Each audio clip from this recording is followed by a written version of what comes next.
Hey, you guys. Happy Friday.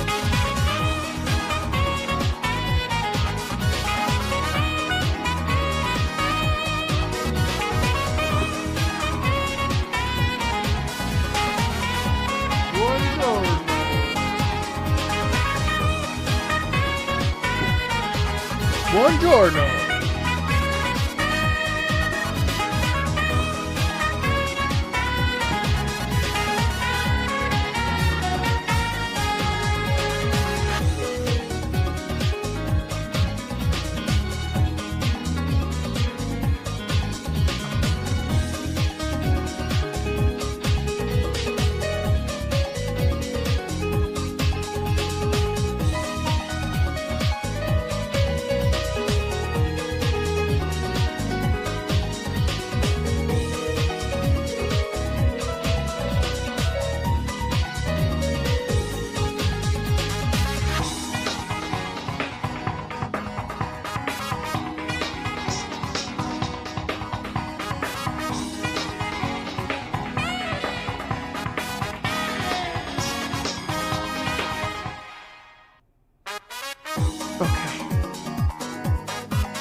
Hey, you guys! What's up? Oh, I need this song in my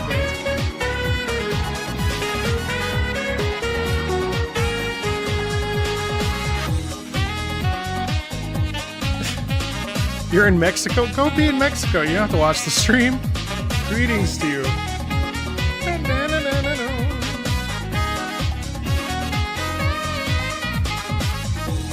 Man, I am running on degen hours. I have to say, I'm tired.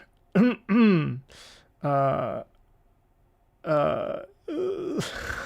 am very tired today. It is that time of the week. It's Friday. It's Friday. Welcome in. I'm looking forward to our stream. As always. Oh, we're still getting ready. You'll be Mexico in half an hour. Oh. Today we have a fun stream. A bunch of really cool tracks that I'm excited to listen to, actually. And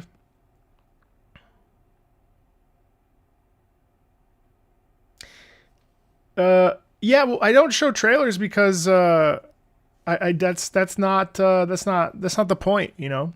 The point is not the visuals. The point is the music. Hey, Sikaktekten. We need to complete the wheel of the sound point. I know. Good morning. What am I doing to be so tired? So I'm just staying up late. I've been staying up degenerate hours. I've been staying up till like 2 a.m. And hey, Helson.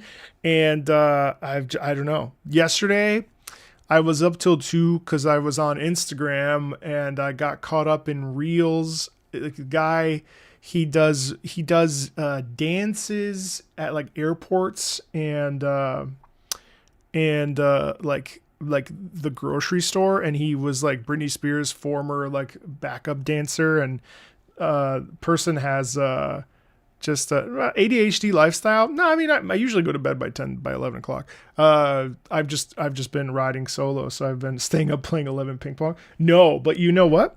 I did this morning and yesterday. I did this Fit XR, and it's legit. I'm legit sore. It's like lots of punches and like weaving and stuff. It's a rhythm game for the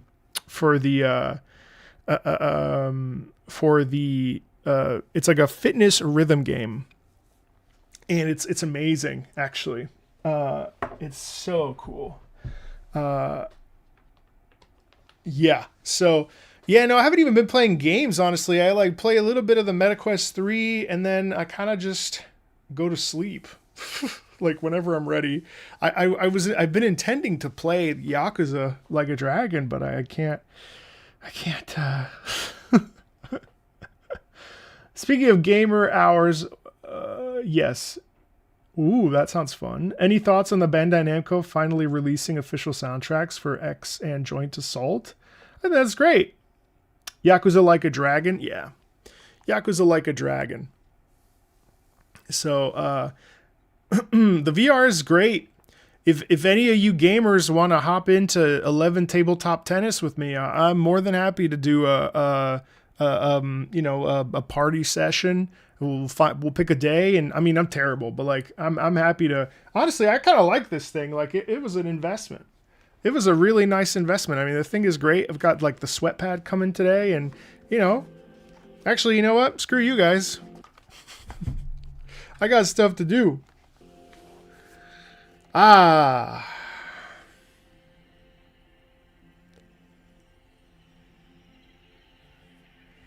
Should I show you how I am at Beat Saber? Yeah, I should do that. I don't even know if you can hear the audio. Let me show you how good I am at Beat Saber. You can't see it obviously, but let me show you my skills at Beat Saber right now. Let me just show you. I can't see you. Yeah, you could probably hear it though. Look at me. I am. Hold on. We'll just get her started just a little bit. Hopefully these are copyright safe. Watch how good I am. This is on extreme mode. Hold on. Watch this. We'll just do the first song. Here we go. Ready? Now expert now. Oh god, the screen.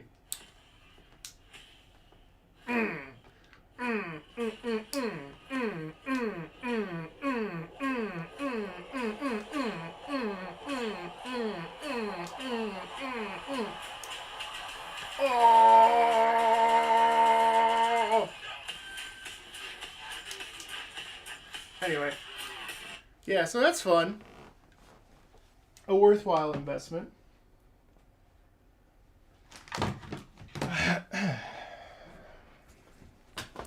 A worthwhile investment. A worthwhile investment. Yeah. So I gotta say, it's kind of a cool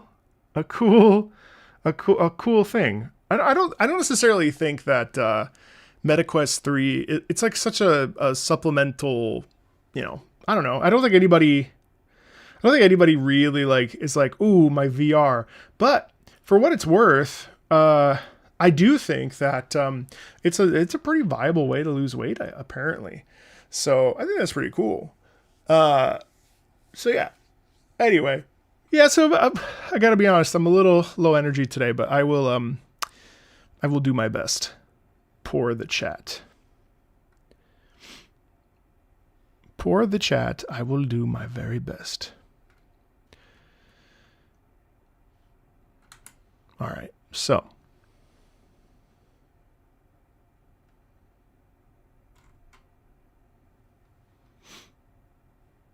Where am I doing? God, I'm falling once again for the Android versus Apple propaganda. No, I don't need an Android. Okay. So today we are listening to Yeast 8, Lacrimosa of Dana, Metaphor Refantasio again, Memento Mori, Pokemon Mystery Dungeon Rescue Team DX, Stronghold Crusader, Catherine Full Body, Ace Combat's Assault Horizon, Angeline Era, what's that? Myth, the Xenogears Orchestral album. Ooh, yeah, nice choice. Xenogears, so 2 Xenogears. Okay, cool. Marvel Rivals. Hi, Yuki. 3 short tracks from Herdling. The Legend of Heroes, Trails of Cold Steel 4. D2. Destiny 2. Advent Rising, Crash Twin Sanity, which actually, I played for the first time recently. Started to anyway. And RoboQuest. Ooh, we're back with some RoboQuest, Siren. Excellent. Cool. Cool, cool. All right, well, we have a nice peppy thing today. So that's exciting. So let's dive into Yeast 8, Lacrimosa of Dana. This is Sunshine Coastline. A classic theme. This is a battle theme? I don't recall this being a battle theme.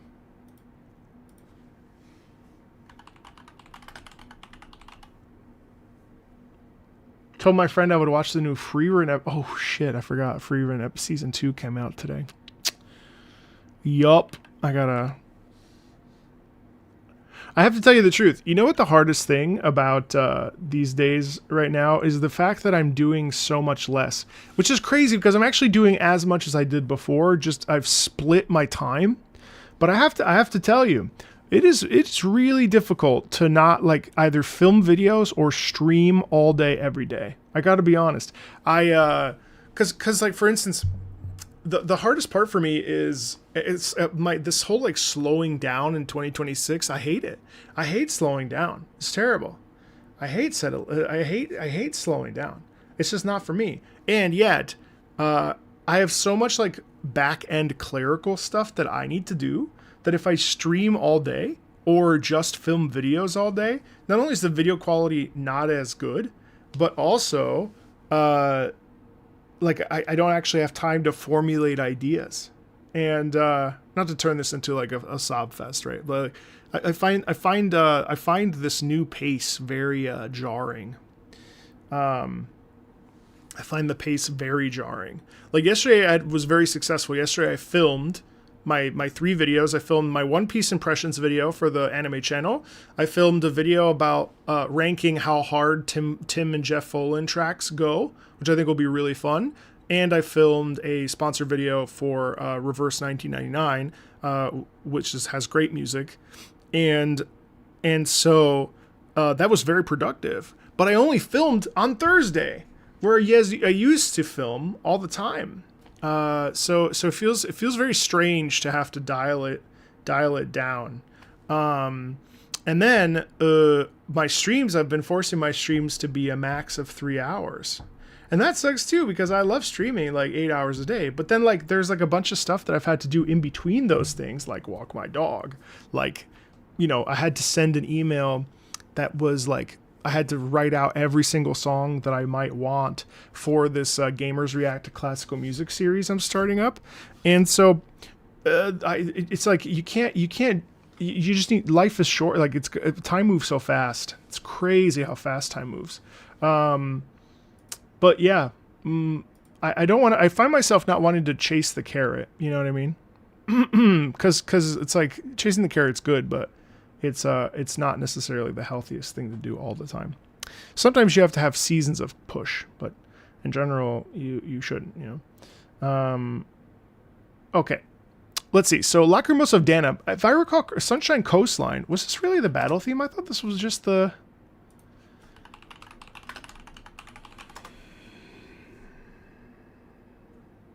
I thought for sure...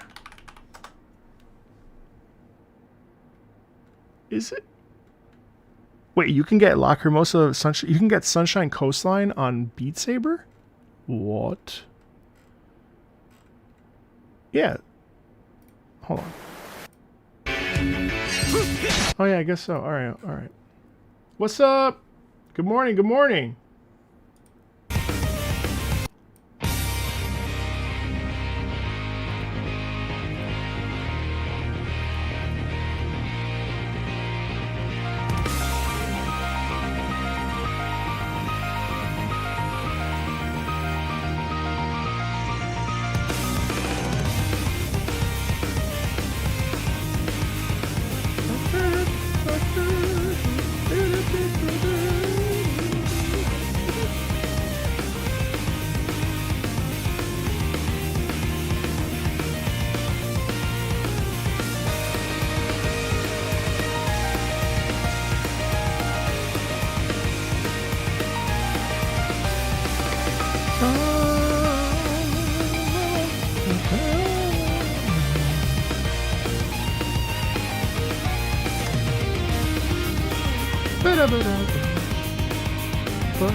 Hey, Barky, how are you, buddy?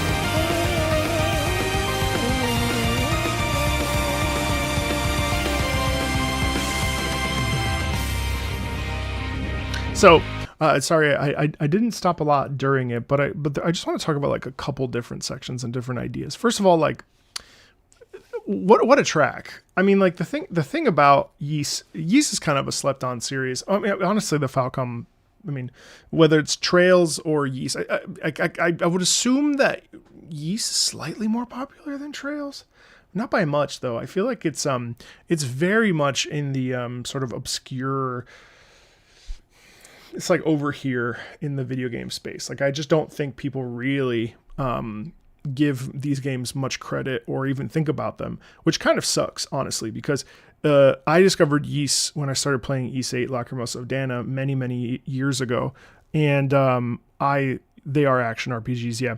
And I fell in love with Ys 8 and then Ys 9. Yep, it's Adol throughout the entirety of the series and just goes through different experiences and stuff. Adol is the main character in every game, even though the stories are totally different. So he's the through line, but the story changes every time.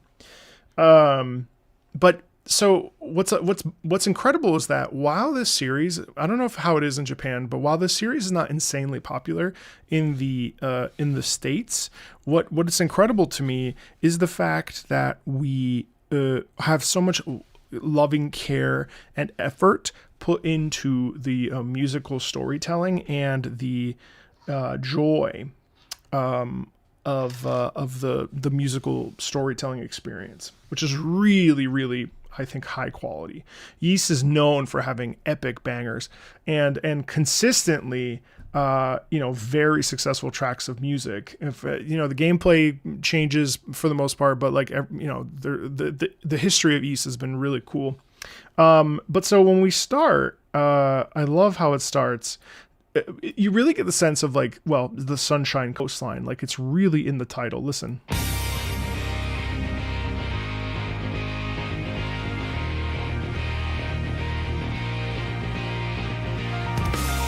So I think what's cool about that is you get a couple different things.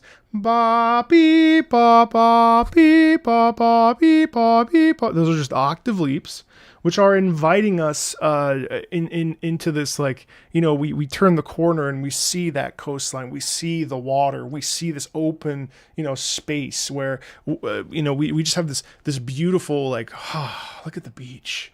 And then all of a sudden you turn the corner and you see these enemies, these wolves, let's say, right? Or a giant crab or something.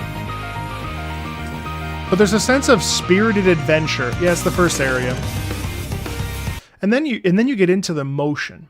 And then this part is different. And this through line sustains us for pretty much the rest of the piece, where you have that beautiful introduction, and then here we have ba beep ba beep ba ba ba ba ba ba ba ba ba ba ba ba, and that melody is really like, oh man, we've crash landed and we're stuck on this island, but you know what? It doesn't matter. We'll find out our path forward. We've got our friends, we have our companions, adults here. Like there's a safety in numbers energy to it. There's like a swashbuckling, like it doesn't matter what happens, everything's gonna be okay, right? This is like at the very beginning of the game, the sense of adventure is really strong with us here in this particular case, and you hear that and it's cool how the melody produces that sound of essentially like dangerous joy, you know?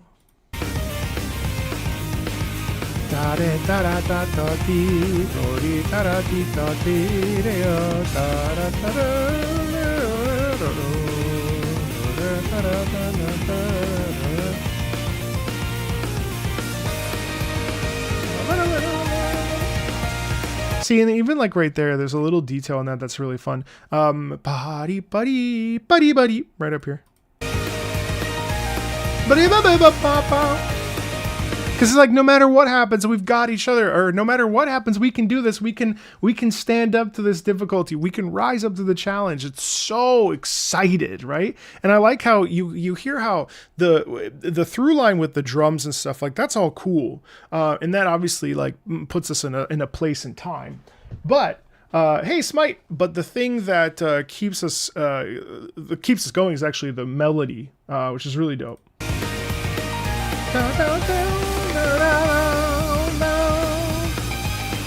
You see some of the, even there we get ba-dee ba ba ba. That's already saying like, yes, I'm here. Ba ba da da ba ba be ba, under the sun, you know, under the brightness of the sun, the calm breeze. I'm here, you know, there's real strength in it. And even there, ba ba da da boop be. That's so cool too. Hello. You know, that even that has a because it's stretched out and rhythmically it's very interesting. Ba-bee, ba-bee. That sustain, even though the rhythmic sustain keeps us like, yes, it's fine, you know? And then we have it in the violin. And the momentum constantly stays.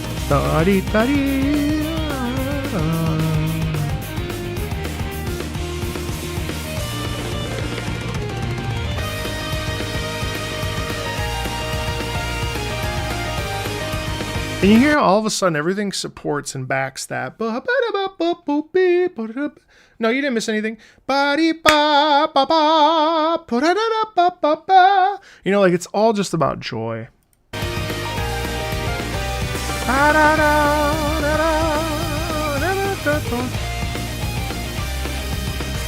Yeah, I mean, it's an amazing piece. And frankly, I mean, the whole, I would say, Lacrimosa of Dana is just a delight, and if you have some time, which you don't, but if you have time, it might be worth it. Hey, Bam, it might be worth it to take a look at Lacrimosa of Dana. It's a great game, and I had a really good time with it. So, okay.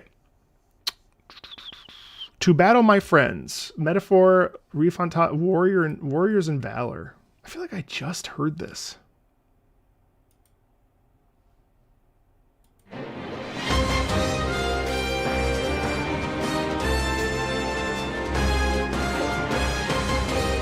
Oh, we heard warriors in arms. Warrior in arms. Wait, what? Again? Wait, we just heard this.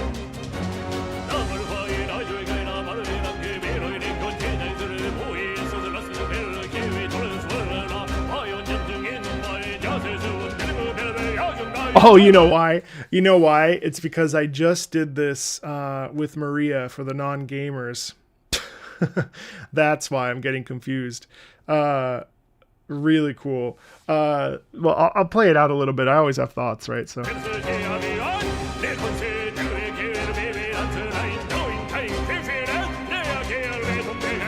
Wait, but we heard this last week. Wait a second. We heard this. No, last week we heard warriors in arms. Hold on.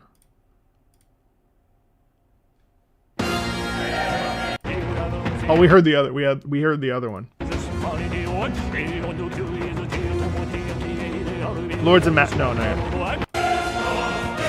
That's what we heard last week, and then the Maria video came out last week as well, and that's when we heard this track again.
I did see that.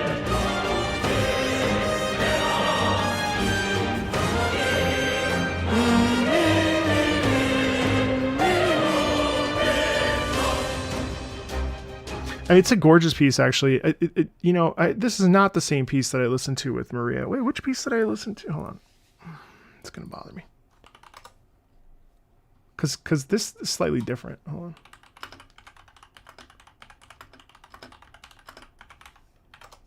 With Maria... oh, yeah, it was. Drucked it in.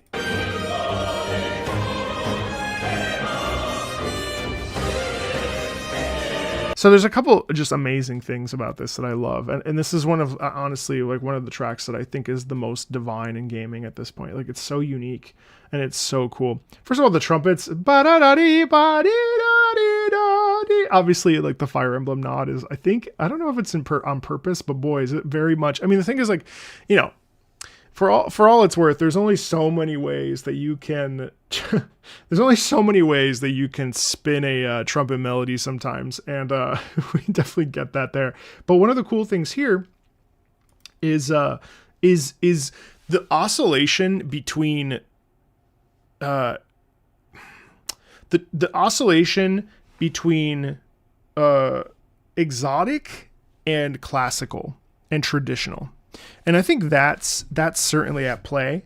Like, I think in this case, the Esperanto chanting, I think that lends itself and leans into a sort of, how do I explain this to you? Okay, use your brain. So the chanting is ideologically different than the traditional, right?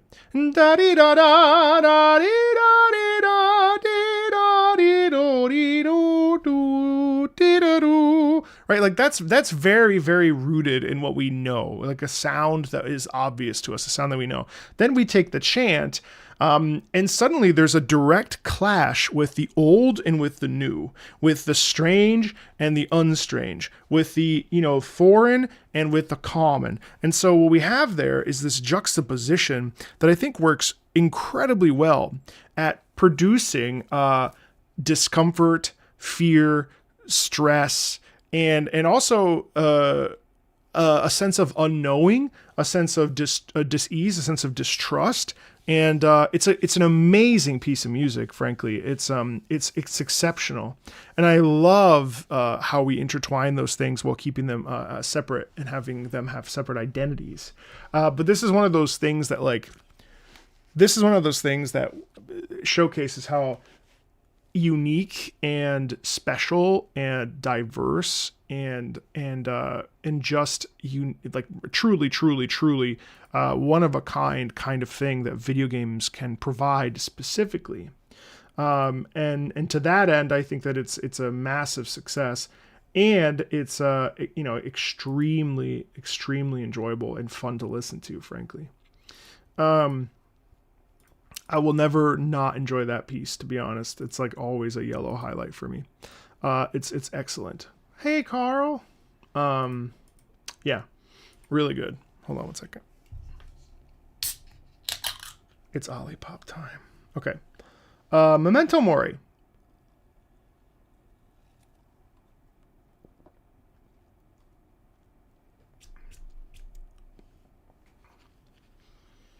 Alexandra Rainy Haze, English version.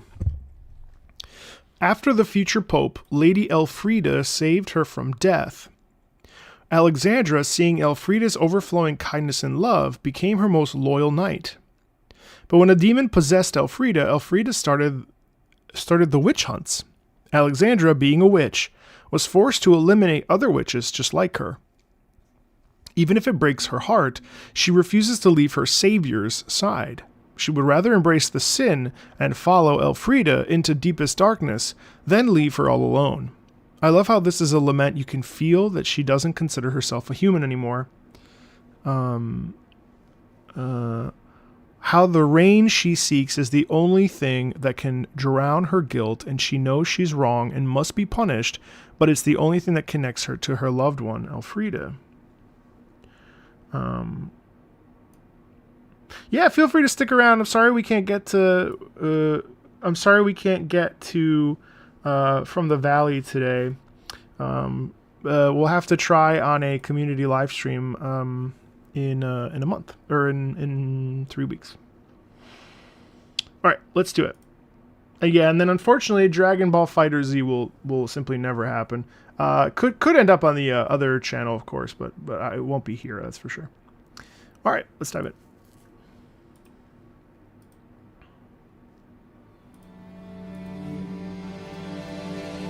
Oh, tuning. That's cool. Rain will fall to bring me loneliness, and the sky will weave a veil of haze. The moment that they touch, Acapella. I know my heart will melt away. That's the way this is meant to be. Took a vow, a promise just for me. So I think it's really effective to strip away any sound, any musical backing or instrumental support there, and simply have it strip away just as the vocals. And the vocals, yes, that is a little syllabic for my taste. But what's nice about this is that it's very even measured. And so through the syllabic writing and being very note, what we end up doing is producing a sense, because I mean, again, remember, there's a big difference between legato and staccato, long, short, connected, static, very punctuated, and then the way that we choose to articulate that vocally can make a big difference in how it's produced. And so that's a very subtle thing that actually gives way to a lot of characterization, which is very cool. Hey, Aurora, through patreon.com/Marco Meatball for today, or for these Friday streams.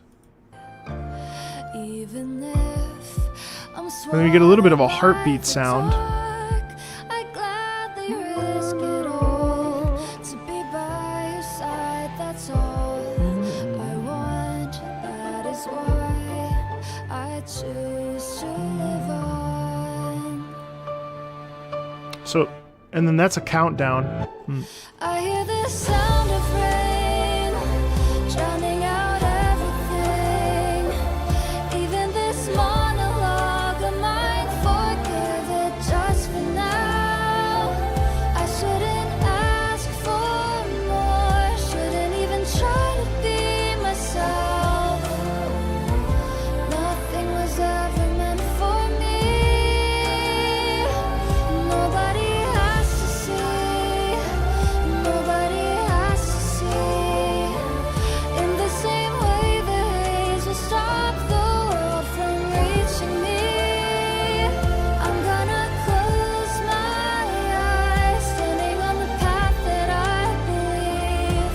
Just so long as I can feel the rain's embrace, that's enough for me.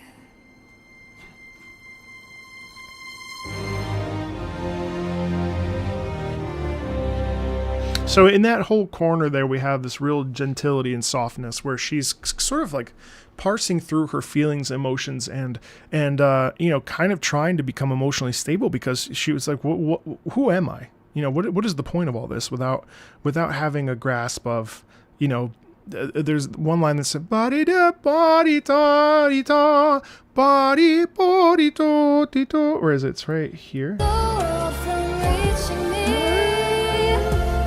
I close my eyes and I believe. Just so long as I can feel the rain's embrace, that's enough for me.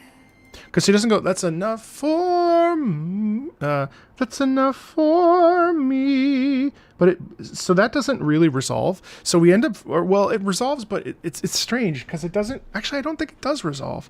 But the point is that like that feels very much like she's listless. You know, she doesn't know what to do with herself. And like, even though she's trying to like say like, you know, being with you is enough for me. And like, you know, whatever's occurring, everything is, you know, everything, it is what it is.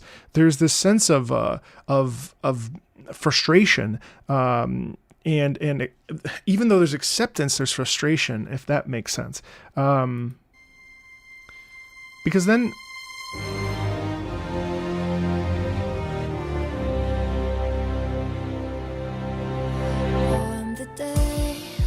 that sound was danger, right? I mean, this is just repeating that verse, so it's Taken over me, you held me in your hands and picked me up right off the ground. Then I knew just where I had to go.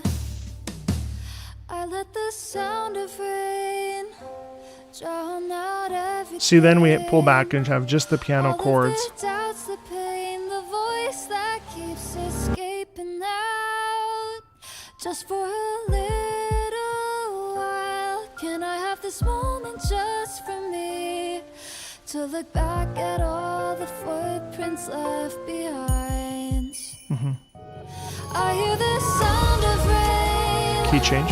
under a sky of haze. Every word is falling quietly onto the ground. All of that emptiness, every single scream stuck in my throat. Although it's painful just to breathe, that's how it's meant to Slight increase in tempo there, or crescendo. it's meant to be. I will be stained with you, this wish hidden within my heart. For the vow that I made, gonna keep on walking for my sake. In the rainy haze, I'm leaving my murmurs behind before I go.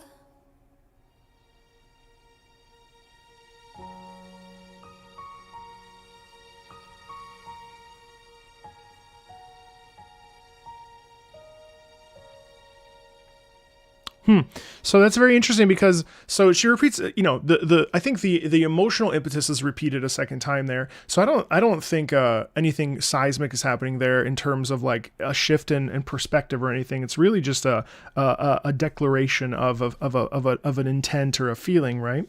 But the one thing that does sort of strike me is that as it ends, it is very, very, very stagnant in the sense that it's the same way that it ends in verse 1, where we just feel like it kind of falls through our fingers, and as we outstretch our hands, we go to open them, and the flower falls out of our hands.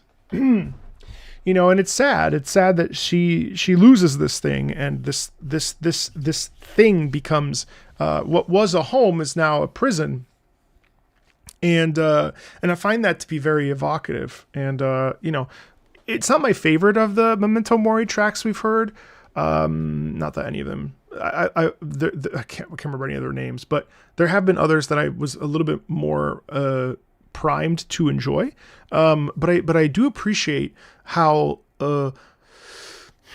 direct the emotional impetus is, where it's like very obvious to me that this is about that kind of loss and reaching out a hand and having someone not reach out back, you know, and things like that. So there's a way of doing that vocally that's extremely interesting, and I thought that it delivered in that way. It was a nice piece.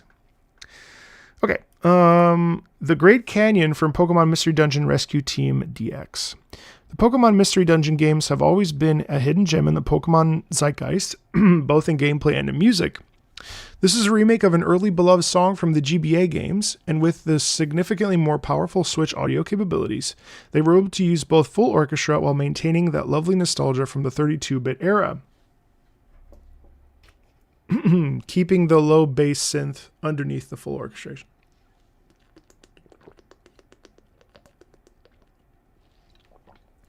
Thank you, Hydrate. I don't know why. It's probably because I exercised. Okay, so this is Great Canyon.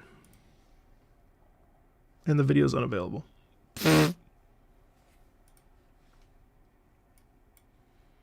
Hold on. Great Canyon.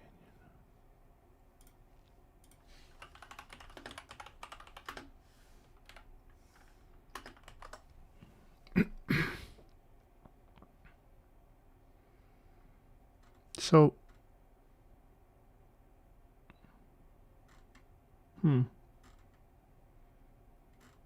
well, there's a extended version. I'll just listen to this. Nope, that's not. That's not. I'll drink more in a second. Sorry. So that's not Pokemon Mystery Dungeon Rescue Team.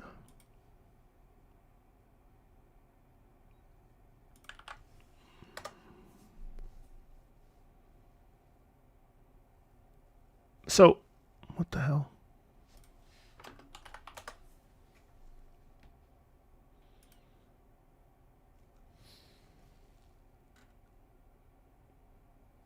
Grand Canyon. All right, hold on. Or Great Canyon. Grand Canyon.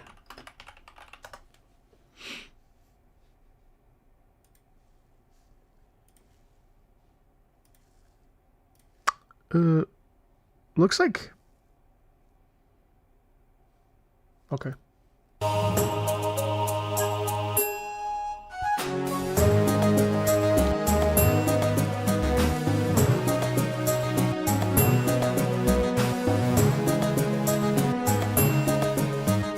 Hey, Katie, and how are you?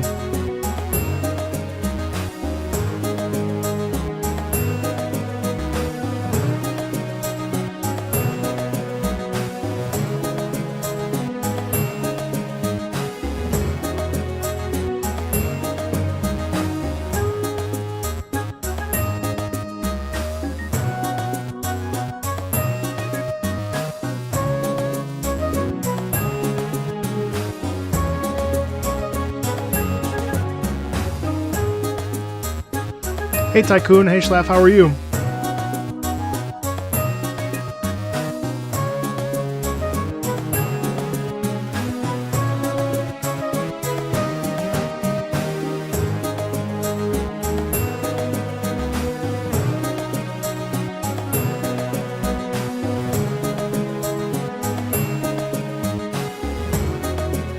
Hello.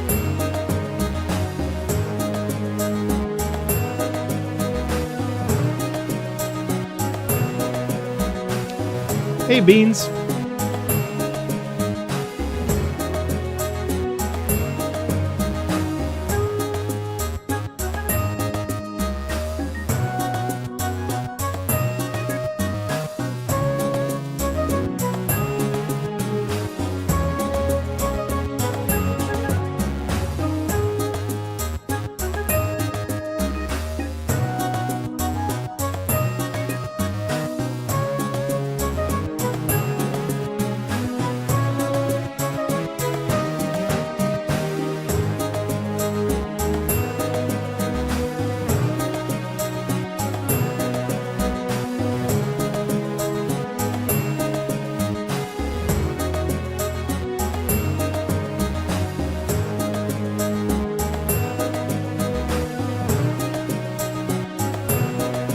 Absolutely love the crunch in this.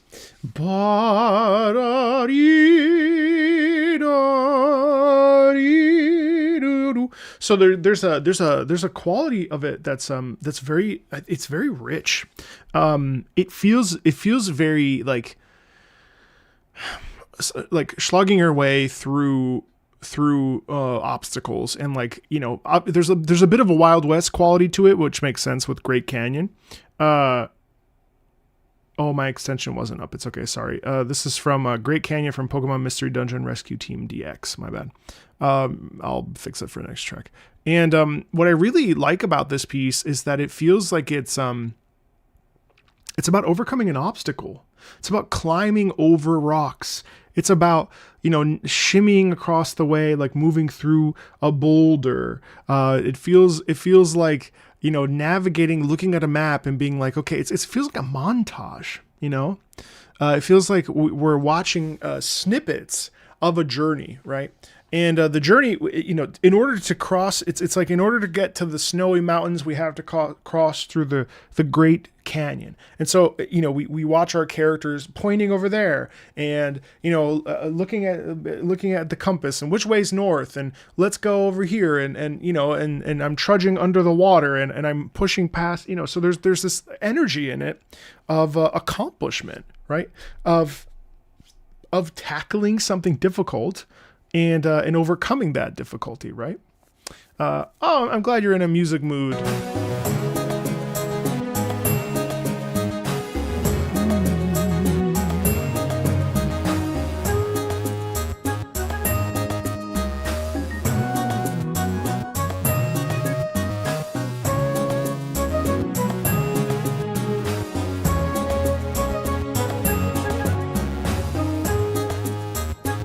I also like the flute because the flute is very, not only is it all kind of supported because it's moving in a similar rhythm, but there's a sort of improv nature to it, which we've been listening to a lot of tracks recently that have improvisatory vibes. And I think improvisatory vibes is really has a dance with the unknown. You know, obviously the unpredictability of all of that is very present, and it's absolutely lovely. I mean, it's really nice.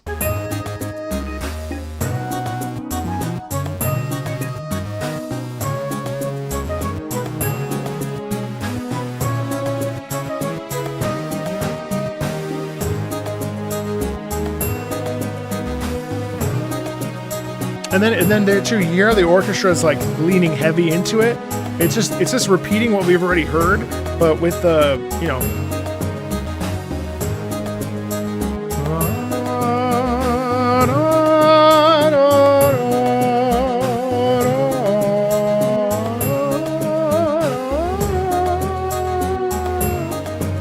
It's nice. It's really nice. What a great little piece, I have to say. That's very pleasant. I was watching some of your YouTube videos. I had seen your videos like 2 years ago, and then the algorithm being the algorithm, I didn't get recommended more videos. Oh, that's sad. But suddenly I've gotten more, and I'm happy to see you've flourished in that time. Super sorry for the paragraph. That's not a paragraph. I appreciated that very much. Yeah, I thought that was very inspiring, that piece. Thank you. Yeah, it's up and down. It's got its things. You know, unfortunately, the last 2 videos I dropped were total lemons, and I'm pulling back a little bit and doing less, but trying to really focus my efforts and what specifically I'm doing so that it does well, and you know, can reach certain you know, sort of markers for me personally. But I appreciate that very much. Yeah, I take it very seriously. I appreciate it. We're still here, chat. We're still going. I ain't quitting anytime soon. Stronghold Crusader Caravan.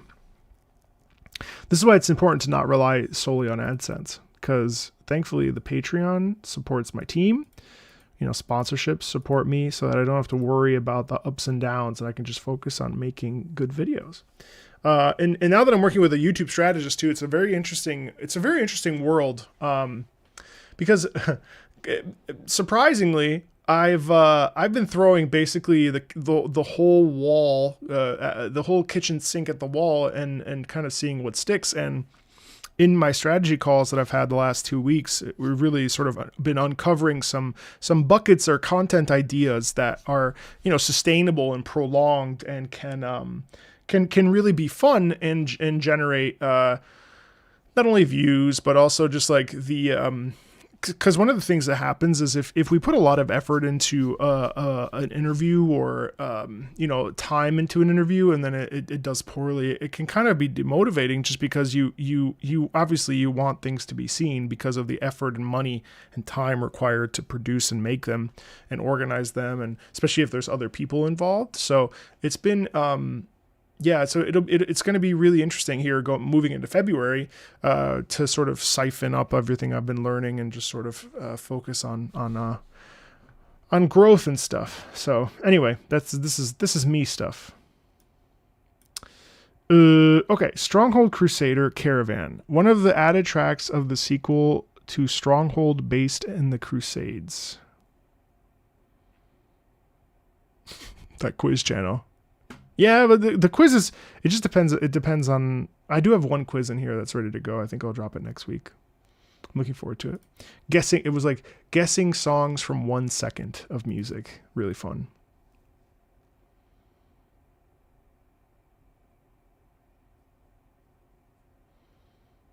Yeah, we are doing some of that, Aether. Yeah, for sure. For sure. But also I had a very busy December, like a crazy busy December. So I've kind of been really slow to get back on the horse here, but I do believe that an object in motion stays in motion. So it's important to keep moving. Otherwise it's like, well, I could sleep all day. All right, let's do it.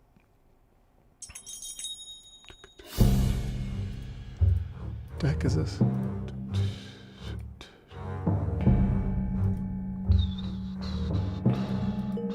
I've not listened to those, no.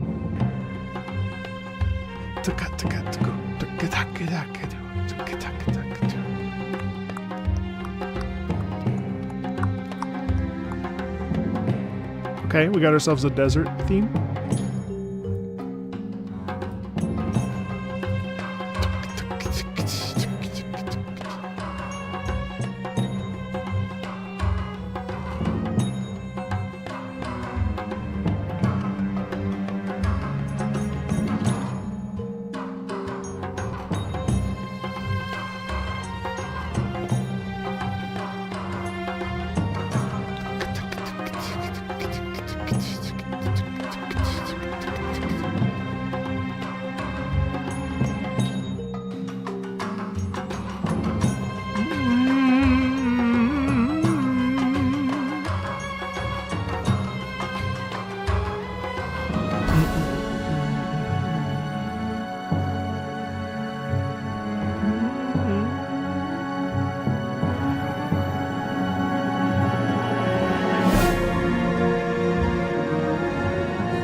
Sorry, the app isn't working. I don't know why. There it is.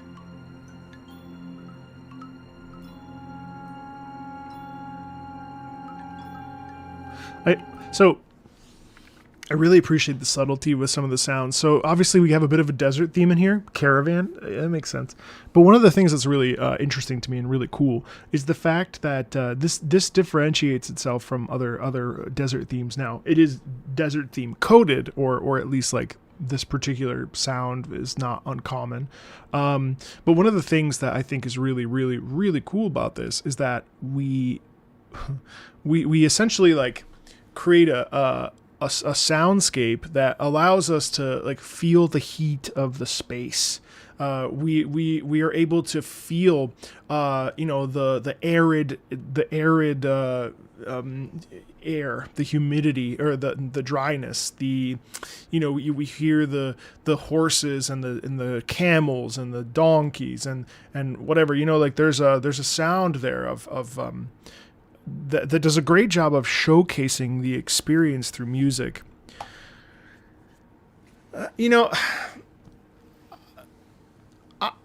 I'm one of me, and I guess a lot of musician friends that I have, we learn we learn to experience things without context. And in doing so, we tend to create sound worlds and create like emotion and create sort of realities through sound. I don't know if it's because of like experience or time with, I mean, everybody can have time with music, obviously. Like you can have years of music and never be a musician. But one of the things that I've discovered through my training, and I do think that this does not, hopefully this doesn't come across as, holier than thou or narcissistic. But one of the things that I find at times frustrating is that people firmly believe, and I'll tell you my perspective on it. People firmly believe that context is the only way for something to be right, or for something to be the particular emotion the composer intended, because the context is the intention, right? And so when I started this channel 4 years ago almost, I never watched any gameplay because it's noise, in my opinion. And by that, what I mean to say is that it is better to create a sound world for yourself, if possible, rather than be fed it via visuals. And we are so preoccupied with visuals and with the like total package experience that then music becomes a secondary passive experience because the visuals are telling you how to feel.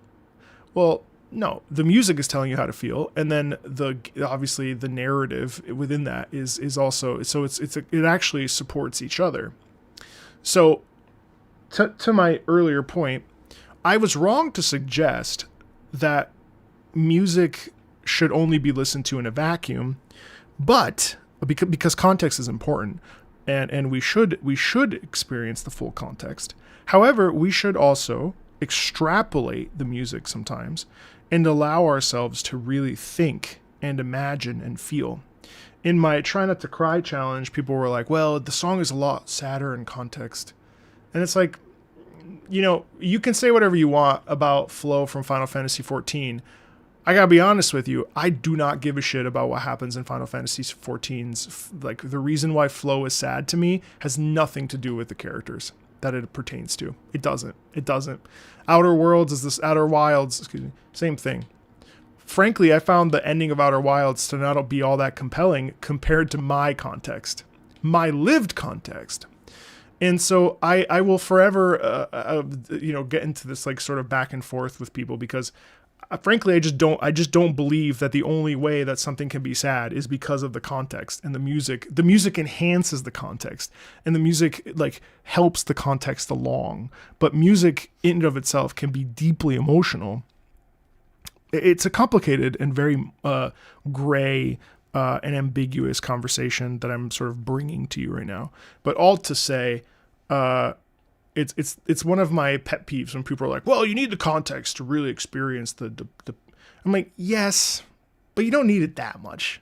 You know what I mean? Like, you don't, yeah, it helps, but like, you don't need it. In the case of Flo, I mean, like that song, I sang that song and I used to sit there in silence and listen to it and weep. Not because I give a shit about what the fuck happens to the Warrior of Light in Final Fantasy XIV, but because that song reminds me of my dead dad. You know what I mean? The Outer Wilds song, 14.8 billion years, I could give two shits what happens at the end of that game. What that song makes me think about is my dad who played guitar. So that's my context. That's my lived experience, not being fed the visuals that then complement that music. So it's very nuanced. There's a subtlety in it, but I sometimes do get frustrated because I want for people. Not everybody can do this or wants to do it, which is fine, right? But like, I want people to be like, oh, the piece of music. What does Caravan from Stronghold Crusader make me think? Like, what do I think of? Rather than like seeing the visuals and then being like, oh, it's this. Yeah, of course it fits well. That's the whole point. But it's important, I think, and a good skill to learn how to like imagine the soundscape and just like start thinking about things. Anyway, that's my rant.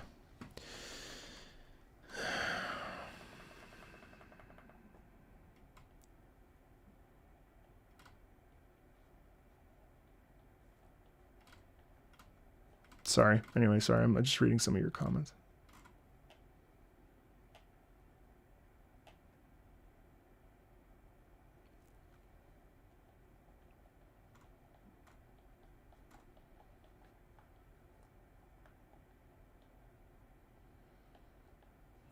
Yeah, no, I mean, totally. And of course, like without a shadow of a doubt, I would be an idiot to say that video games aren't a mixture of media. Of course they are. 1,000,000%. I would never disagree with that.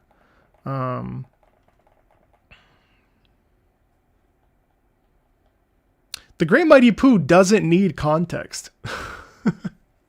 It says exactly what it is on the tin. You know? We had this exact problem when selecting tracks for the sad video game battle. A lot of the music was almost celebratory. Stuff like I Want to Stay at Your House from Edgerunners isn't a sad song in the slightest, but people will cry bloody murder when it's mentioned. That's because that song does an inverse where it's saying one thing, but it really means something else. So when you listen to it, but the thing is, like, it's still melancholy, but it doesn't.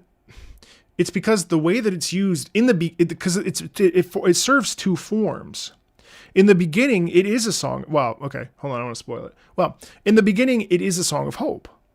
You know, about two broken people, right? And their journey and what it means to sort of join together and like be kind of broken together, right? So like the song is not inherently sad. The song has melancholic elements to it in the melody line. But then obviously when it comes back, but even then, it's not even the song that's sad.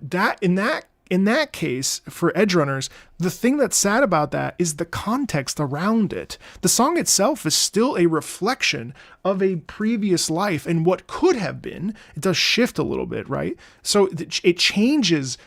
The idea of it changes due to the context, but that is not that piece is a generally melancholically happy piece, which, you know, again, that's like a real, you know. And it's okay if songs hit harder with context. I would never say that anybody's like not, you know, wrong for that or anything like that, right? But I'm just talking out loud. Hey, thank you, Somnium. I appreciate it. Thank you for sharing Lager Must the Call. Yeah, I know, it was beautiful, huh?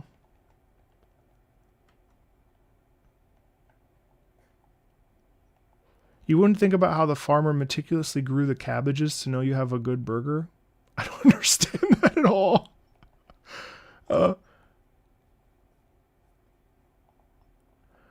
Rant on point, but that subjectivity element, especially with personal experiences, does influence. I mean, of course, and all of us come to things in different ways. I do find it funny when people tell me that I need context in order to like really understand the thing, and I'm like, well, I mean, I don't really think I need that, to be honest. Not me personally, not with my experiences. You know what I mean? Yeah, totally, Schaff. Yeah.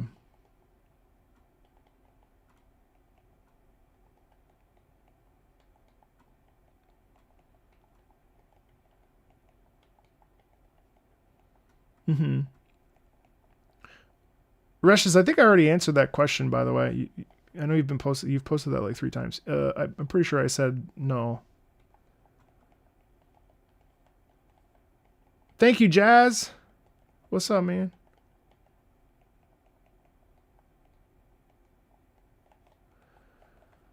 I feel like we're overdue a debate in VC on semantics at some point. Hey, Light. It's really hard to divorce my emotional response to music from the media it's in. It's okay, Dr. Resh is here. I mean, again, I mean, I think like, do I challenge you to, do I challenge you to like listen to music and use your mind's eye and like feel like close your eyes and what it feels like to, like what's this, does it feel like you're traveling, like asking yourself questions? But, personally, I'm also a freak though, because I really, really prefer listening to music out of context. And I find much more of a delight than discovering the music in the game, in the show. I listened to every single Studio Ghibli soundtrack before I watched all the movies. And then once I got to that moment in the movie, my brain went, oh, that's so cool. Oh my God, that's when that plays in Kiki's Delivery Service. That's now that being said, I'll tell you that my favorite Ghibli movie, Totoro, I wept at Totoro, at the Path of the Wind. Path of the Wind, when the girls are afraid, they don't know when their dad's going to come back. And I was expecting it to be like your typical Hollywood movie where the dad ends up getting, in trouble or dying or something. And then they're stuck there and Totoro's saving them. I was so stressed out, only for him to come home late on the bus, right? And Totoro looking after them. But then like when the nighttime happens and they join Totoro in that beautiful dance and, they're doing the tree spirit summoning and all that other stuff to summon the seeds and Totoro, I wept. So I would not have wept had I not seen it. Right. But, I also really like when I'm able to like hear a piece before and then use my mind's eye and put things with the puzzle. But that's also because I did that all of my life for opera. For 14 years, I was listening to operas at first and then watching the context. So I grew up and like, that's just the way that I work. I like to create a scene in my mind and then see it. I actually find I have less things to say. And this is also part of my perspective on it. I feel that I have less things to say when I see the context because the context tells you exactly what it is. So what could you possibly say? I guess you could talk about how the music enhances it, but then the music becomes sort of secondary, right? I don't know. Anyway, that's my rant for the day. I'm too tired, but everybody's right. Nobody's wrong. We're all in this together.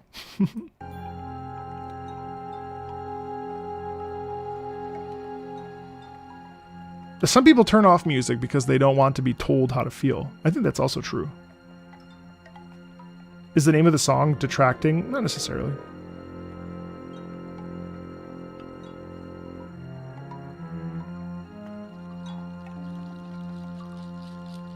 Yeah, both are valid. Both are valid. It annoys me when people are like, "You really need the context," and I'm like, "No, I don't.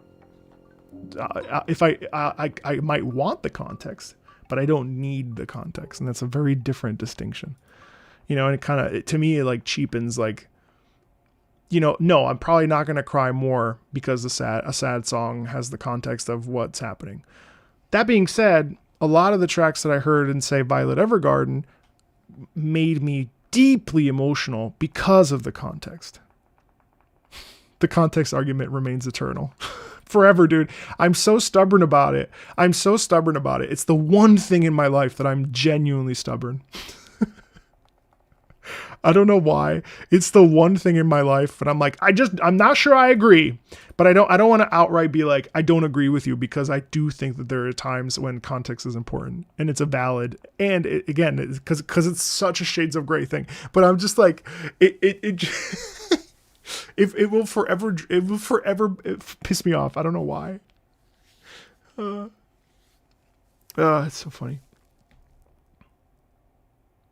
That's fair, Ether. Yeah, of course.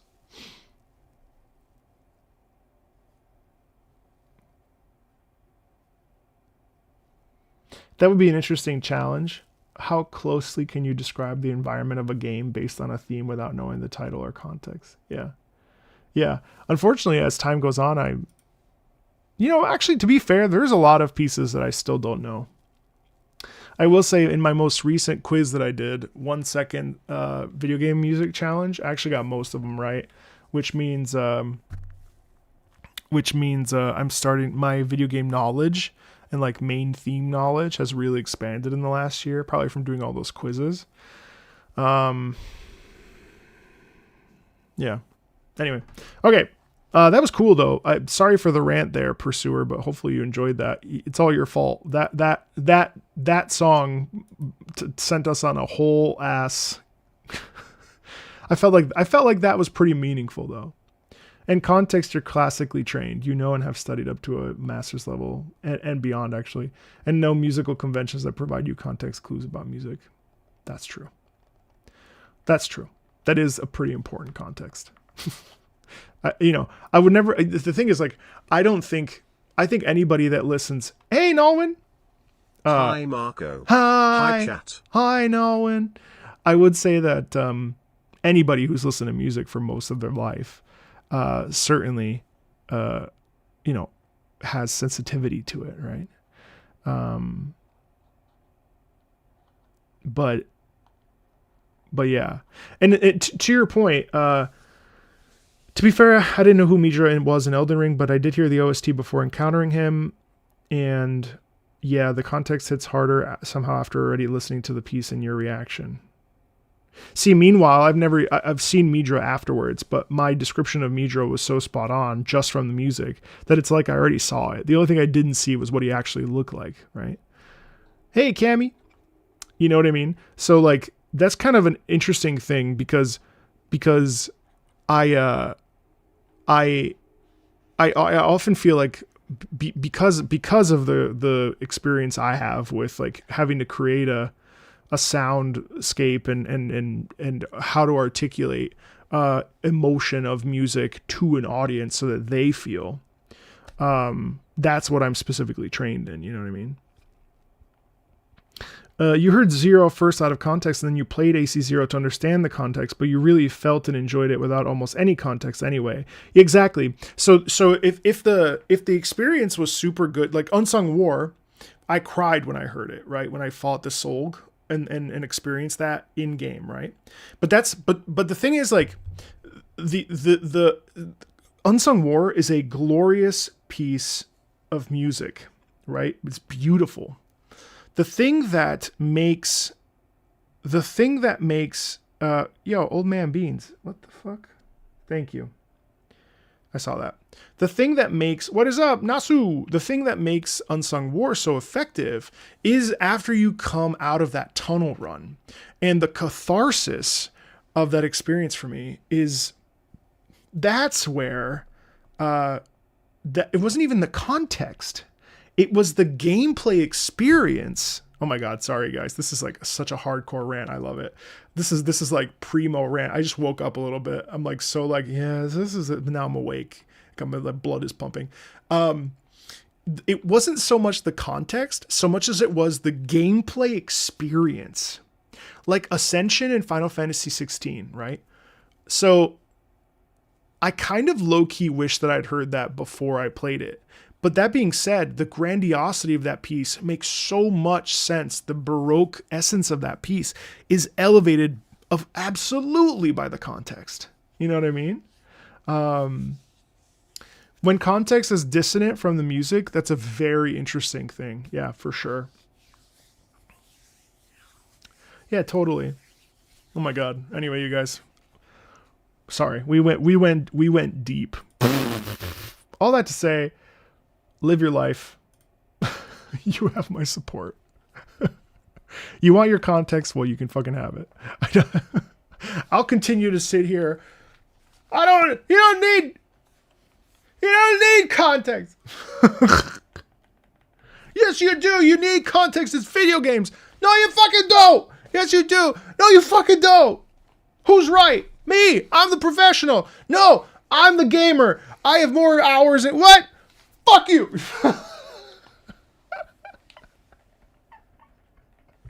That's what it boils down to. Oh, you ever see that meme actually? It was like a YouTube video where it's like, hey, Alan, fuck you. Steve, fuck you too. And they just go back and forth and back and forth and back and forth. That's what arguing and fucking... That's what arguing online is.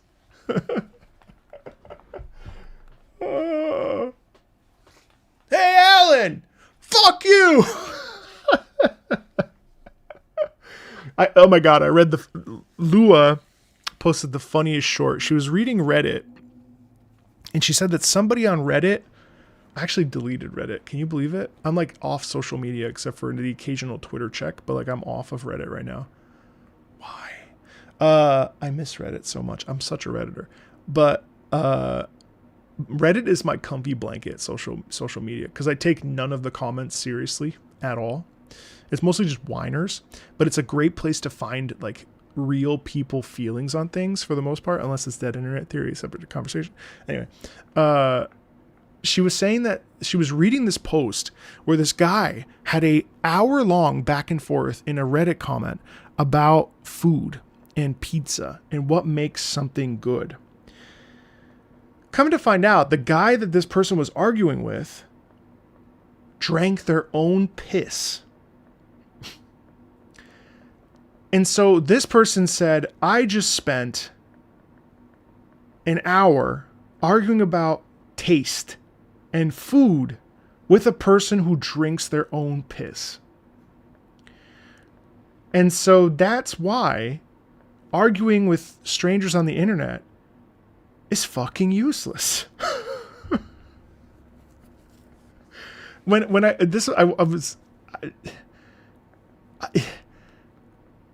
And then I sometimes like Zenless Zone Zero stuff will pop on there, and like there was literally a thread the other day about the different like chest sizes of each individual character, and like how they wanted one character to choke them, and how badly they wanted to have sex with this fictional character. And guys, I'm not gonna shame you or yuck your yum.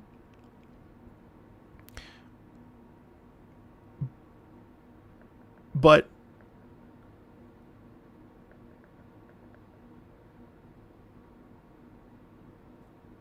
yeah,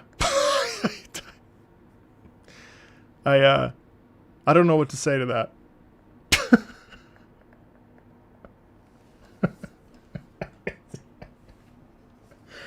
I don't want to, just know it's okay to be a virgin, There's no shame in it.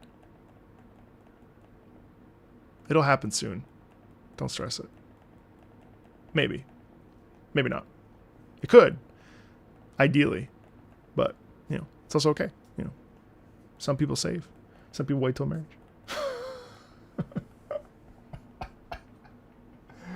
Oh my God. I'm not shaming. Listen. The ZZZ characters are hot. I'm not going to say that they're not. but I don't know about how much you want to be choked by a fictional character. Anyway.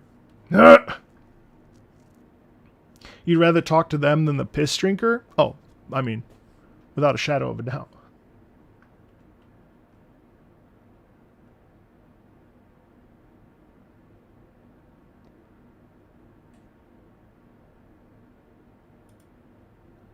Making fun of virgins doesn't make sense. Think of all the mistakes you ever made and how many of them involved girls in any way. You're making fun of a beast.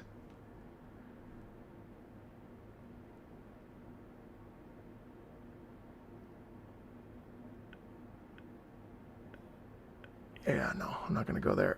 Anyway, okay. I'm not making fun of virgins. We've all been a virgin. I was a virgin, believe it or not. So... All right, Ode to Joy from Catherine Full Body.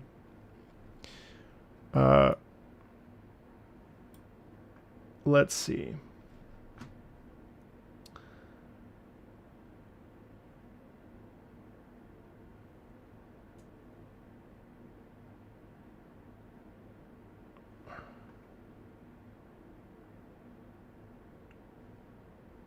Yeah, I can't do two gotcha either. Anyway, I'm not making fun of virgins. For the record, I'm not making fun of virgins. I don't know any married guy or a person in a relationship that would post something like that. That's all. I'm not judging anybody. I'm not judging anybody. I'm not. Honestly, I don't think I've made a lot of mistakes.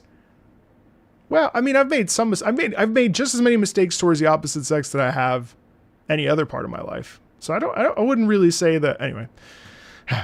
Anyway, in Japan, it's customary to play Ode to Joy to celebrate the new year. Enjoy Shoji Meguro's unique spin on this classic song.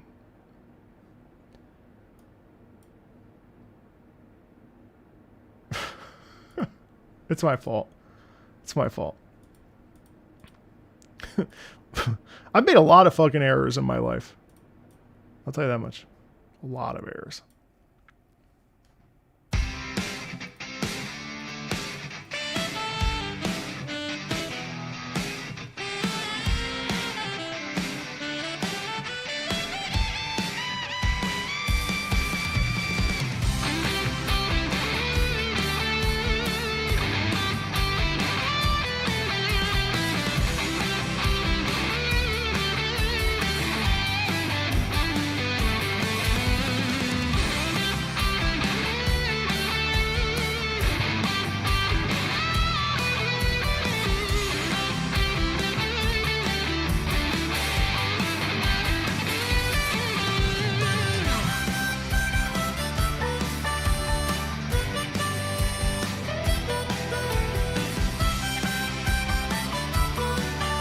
Wait, no, I can't let this go. I can't let this go. I'm still thinking about this. That being said, there are games out there for everybody, and a little bit of degeneracy I think is perfectly acceptable. And I would never kink shame somebody else, because we all have our thing, right? And that's fine. Like for instance,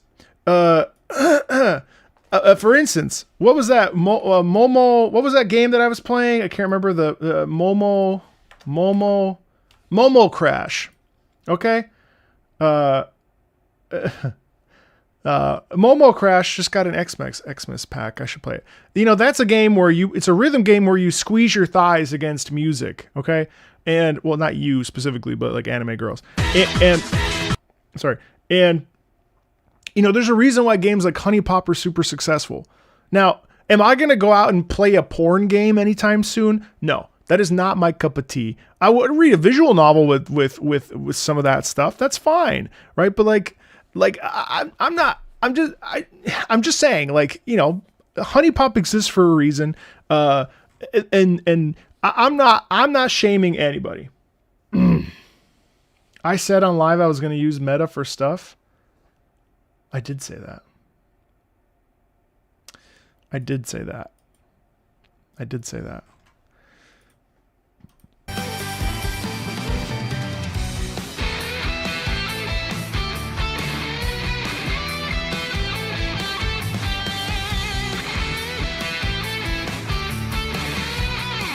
Hi, Lelia.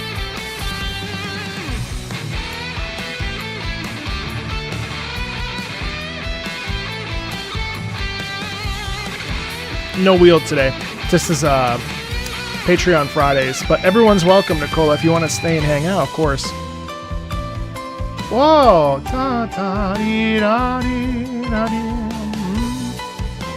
Oh, thank you, Cammy. I'm sorry it's so degenerate coded today.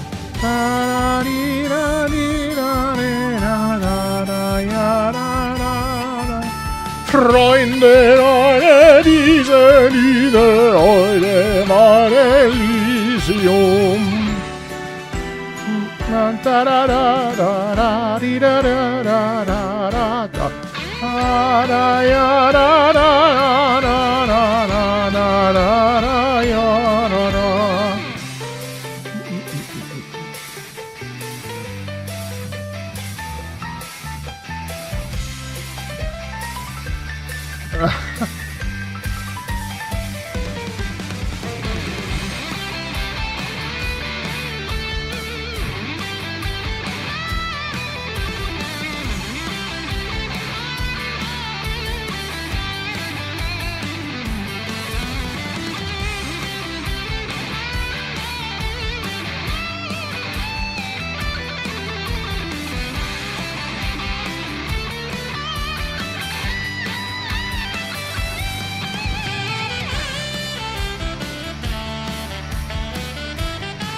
Hey, I didn't like the first half of this. I gotta be honest. I didn't like the first half of this. Oh, thank you. I'm glad you watched it, Ethereal. But then once Ode to Joy kicked in, and then once we've gotten into this improv space, I feel very happy. I feel very positive. I feel very optimistic. I feel very capable. I feel life is beautiful, and it's a really nice feeling. I'm just not the biggest fan of shoji. I think it's just not a compositional style that really appeals to me, other than The Specialist apparently. But yeah, this I mean, it's definitely like a vibe. He's not at Atlas anymore. Shoji Meguro is not at Atlas anymore. Since when?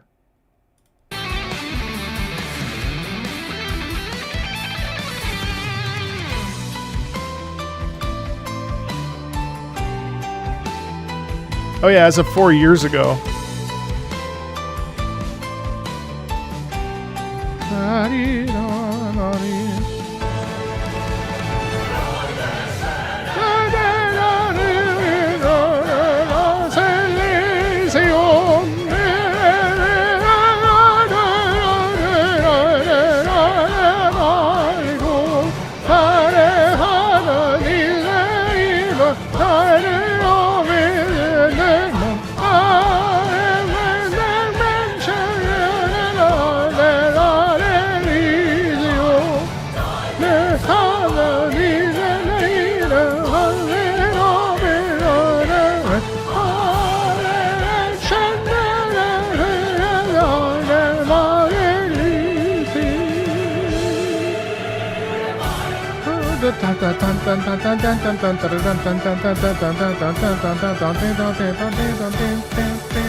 Wow.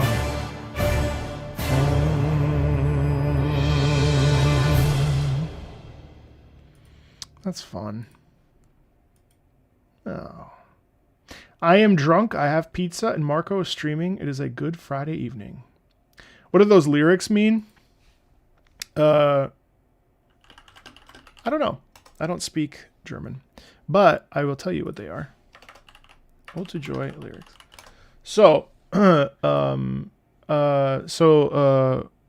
on.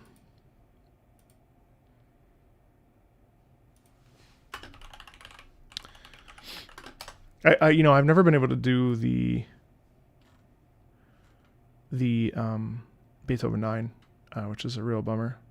Freude trinken alle Wesen an den Brüsten der Natur. Alle Gute, alle Bösen folgen ihrer Rosenspur. Küsse gab sie uns und trieben einen Freund geprüft im Tod. Wohlest war dem Burge geben und der Cherub steht vor gut. But really, Freude, schöne Götterfunken, Tochter aus Elysium, joyful, joyful. Hold on. I'm going to do some in English and some in... you don't get it? Well, why don't you know German? I mean... Joyful, joyful, we adore you, God of glory, Lord of love, hearts unfold. Like flowers before you, opening the sun above, melt the clouds of sin and sadness, drive the dark of doubt away. Giver of immortal gladness, fill us with the light of day. I will. Freude, schöne Götterfunken, Tochter aus Elysium. See, the lyrics are slightly different. Hold on. It's probably actually I don't know. That's a transliteration. That's not direct. Wir betreten Feuer trunken himmlische dein Heiligtum.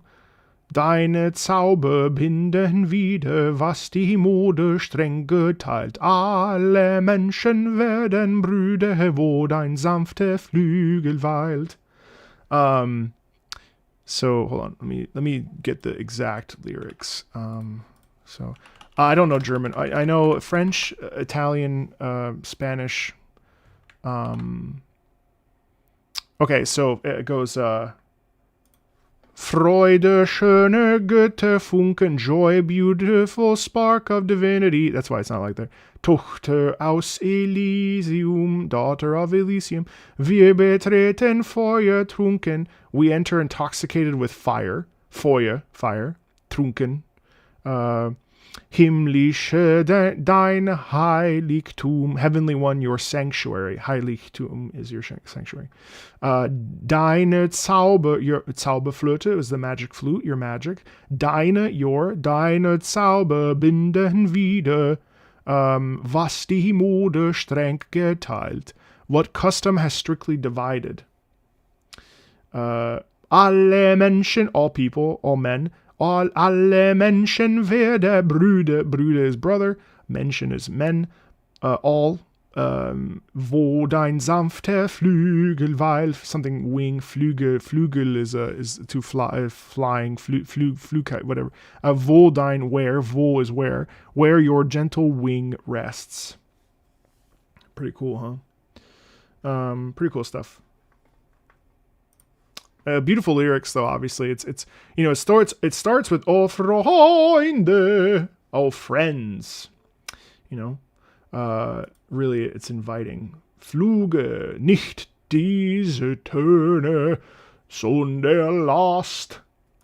I'll never cease to blow my mind that Beethoven was deaf. Yeah, I know. I love that movie, Beethoven.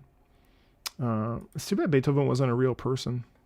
Like the movie did such a great job, like showcasing, like it's too bad that the movie is all we like it's too bad that we just don't have an actual, like, we just never had a person like that. It's crazy that this song comes from a movie called Beethoven. You know what I mean? Beethoven. It's crazy. Ace Combat Assault Horizon. Keep Alive. New year is Ace Combat year. So why won't we kick it off with a piece from an Ace Combat? No spoilers because we shall wait for the stream, but this one I like. Cool, as they say. Cool. Oh, that means ass, doesn't it? Cool. That's ass in French. just shouting ass. Cool. But...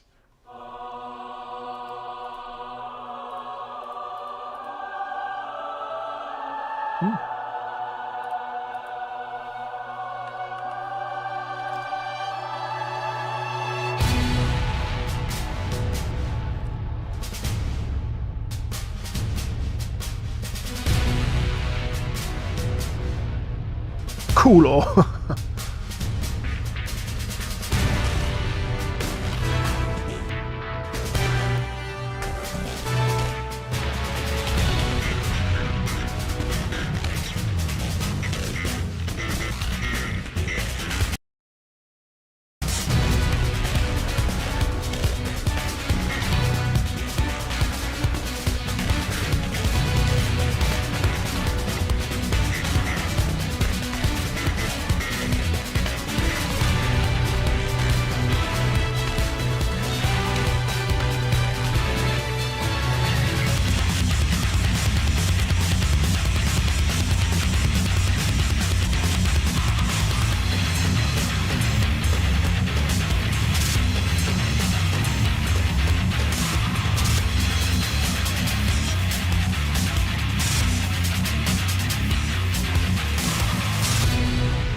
Oh wow, I love that. Are you kidding? Fuck, that was so cool. I could listen to that all day. That was so sick. That was terrifically sick. I loved that. The track was fucking badass. It went so hard. It's very different from the typical Ace Combat thing. But unfortunately, like, man, I really have not enjoyed the play experience of that. Hey, Trinity, or Lane? I'm sorry, Lane. Oh my God, Trinity. I like brought your username back from the dead. Good to see you. Yeah, I like that track a lot. Angeline Era, Jade Wonderland. We'll definitely do a playthrough of Assault Horizon, even if it's like, I don't know, I kind of neutral on it, but I'm glad I have it. This is a stage theme. The whole soundtrack is diffused with calm, nostalgic warmth, and this track is a great example of that. AC8? You already have AC? You mean AC7, right? You don't mean AC8. Why would you have AC8 already? No way, you have AC8! I will cut a bitch! Just kidding. I mean, AC7's story is not perfect, no.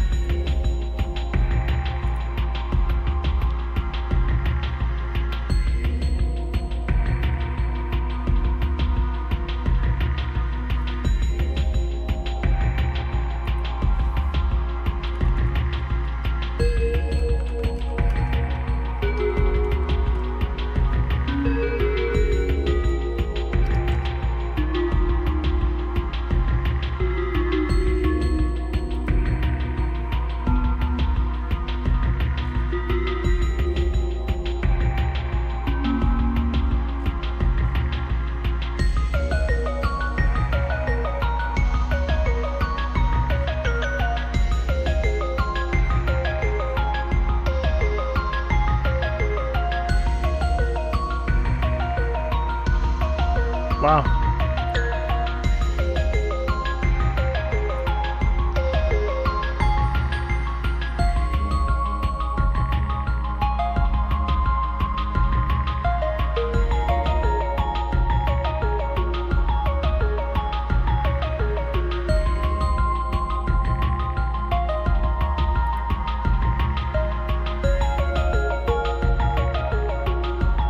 I mean, you mean assistant composers? Because Soken's still the main composer, isn't he?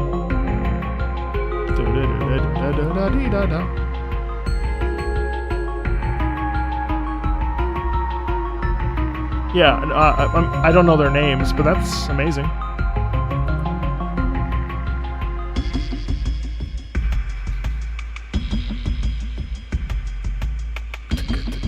That's cool that they hired more.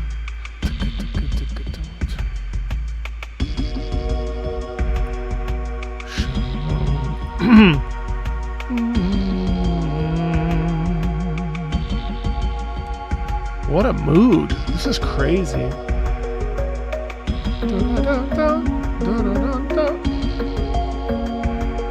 The what? No, I haven't.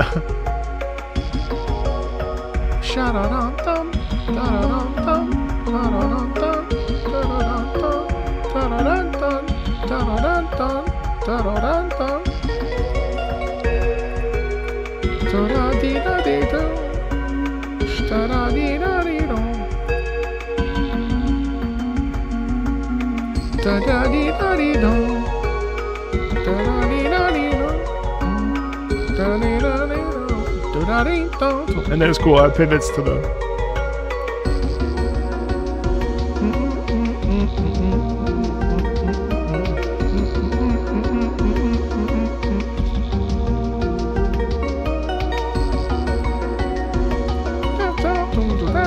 It's actually kind of playful in a way.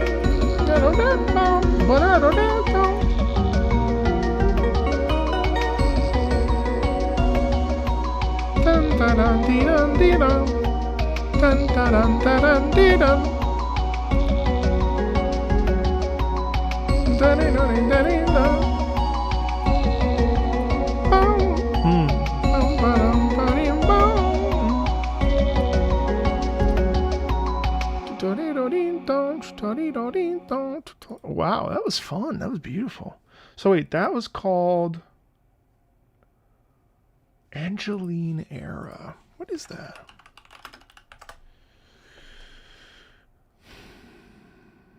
Oh, an indie game from 2025.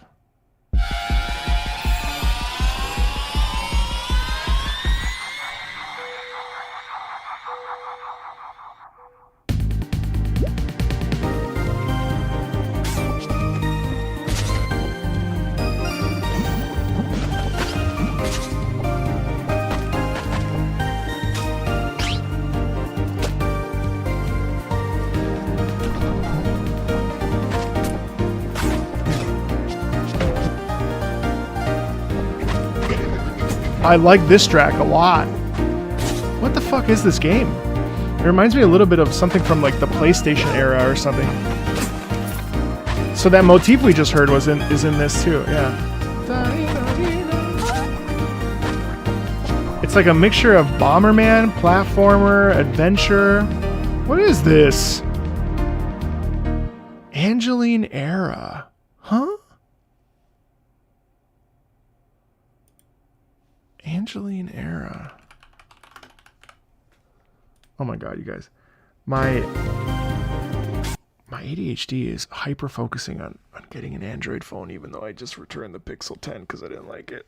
Chat, tell me I don't need an Android phone. I don't need it. Why would I need an Android phone? Oh, I'm hyper fixating so hard.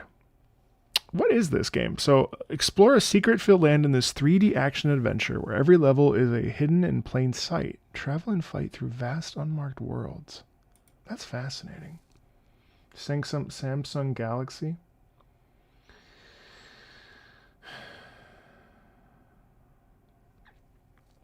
You don't need a new phone unless your old one broke. Well, that's true. This is so pretty. What? The Samsung, I know. That S25 Ultra is so sexy. You love God, don't you? Huh? What am I looking at, though? This is so intriguing to me.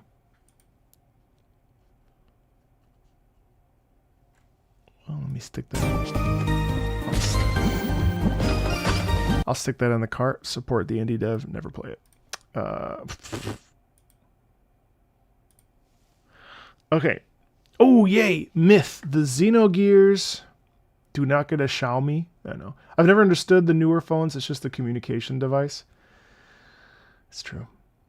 I think you need a new PC handheld already. The last one you got has a speck of dust on it. It is unusable.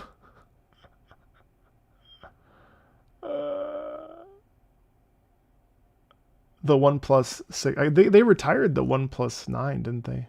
Or the OnePlus series, didn't they? No, I'm set on PC handhelds. Actually, I gotta sell all my PC handhelds.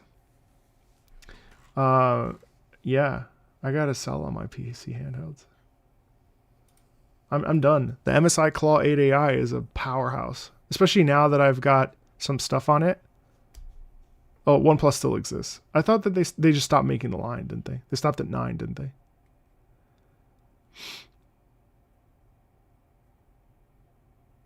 Oh, you've been using the notes? This is your terrible influence. Can I put the credit in Great Hollow OST in Patreon, or will you do it later in a separate video? Huh? Can I put the credit in Great Hollow? Put it on Patreon. Chat, where the hell is the donation button? To me or to Stand Up to Cancer? Well, no, Stand Up, that shouldn't be here anymore.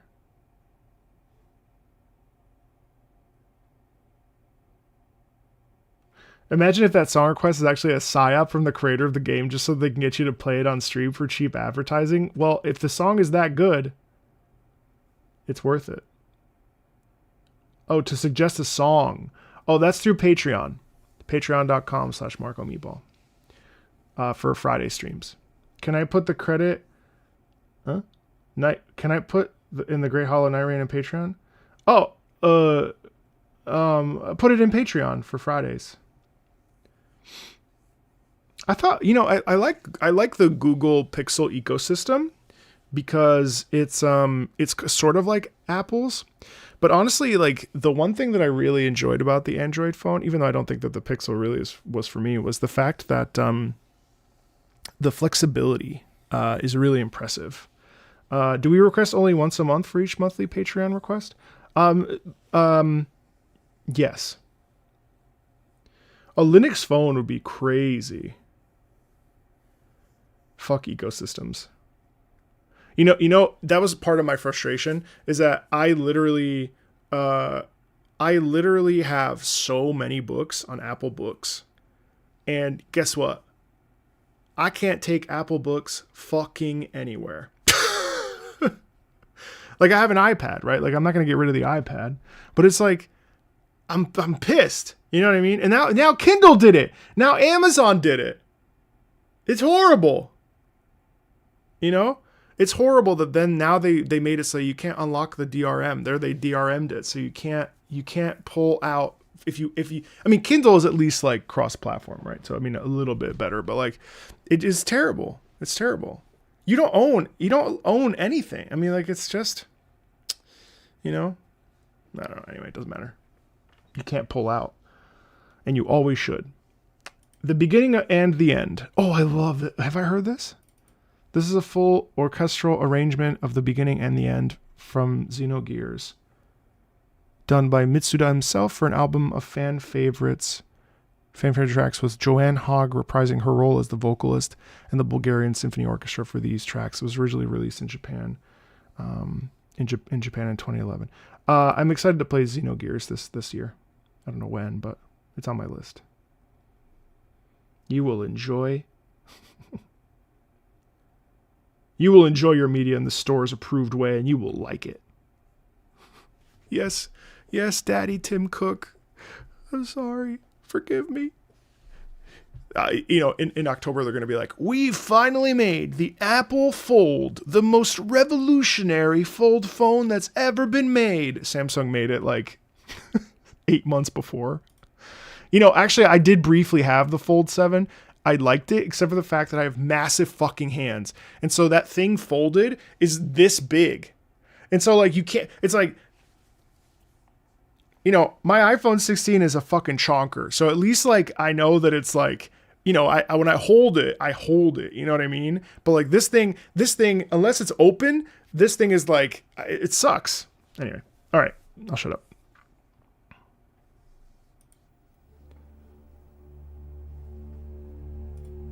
This is cool. So this is a rearrangement.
My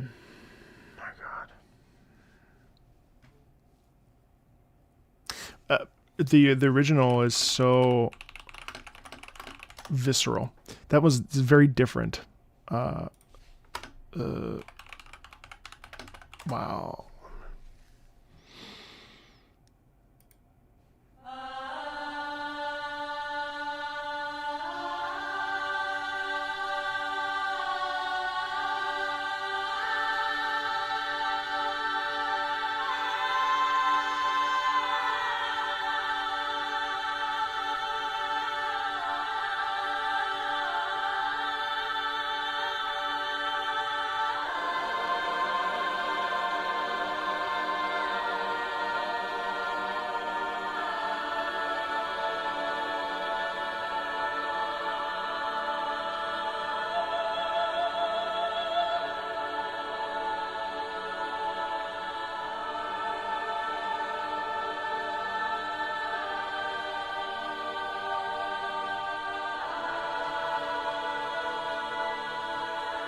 So this is the original that re-recording is based off of. No, I don't still sing operas now.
Yeah, I mean the difference is there. Interesting. I prefer the visceral, like gut wrenching, pushed, that sound of catharsis.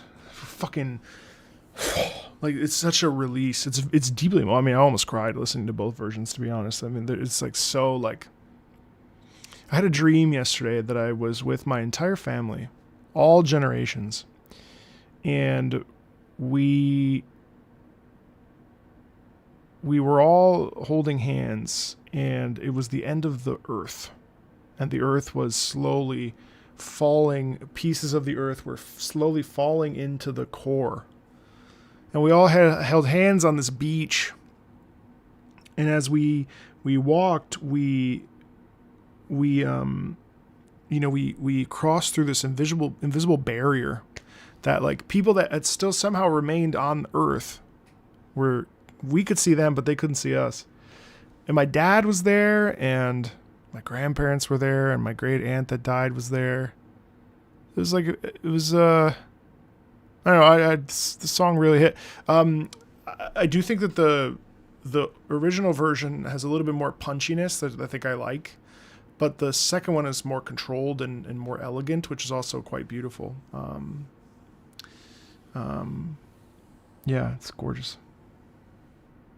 I dreamt of the apocalypse. You've been having concerning dreams lately? Yeah, I don't know why the last 2 days. Luna turning into my daughter and being sad because she's only going to live for 10 years and she doesn't know it and she falls in love. Yeah, I don't know why. I don't know what the fuck's going on. I think I'm fine. Catholic upbringing. I grew up agnostic. Sad to say. Or, well, happy to say. Shavat, The Wind is Calling from Xenogears. I don't have a fanciful description of the song. It's a song that I like because of nostalgia's sake and the fact that it was one of the songs that made me want to start playing music. I just have it has a magical musical quality, so it should, but as it should for the legend Yasunori Mitsuda. I've actually been sleeping quite well. Usually I wake up at least once. I have not woken up. So, agnostic, I think I have a cream for that.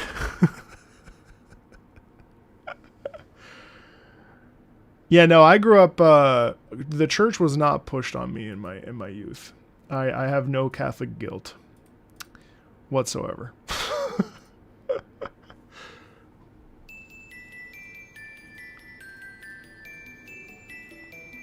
Not to brag.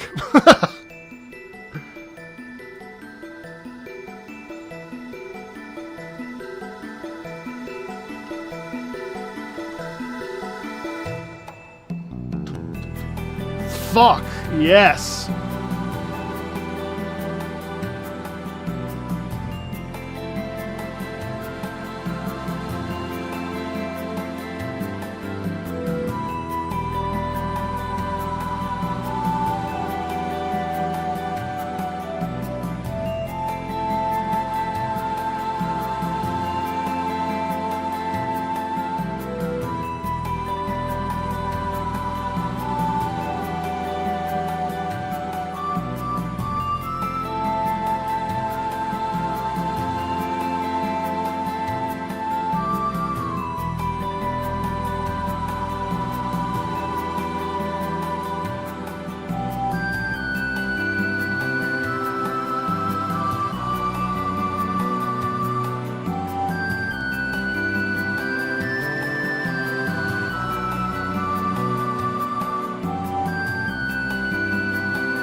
Who was I named after? I was supposed to be named Matteo, but they called me Marco instead.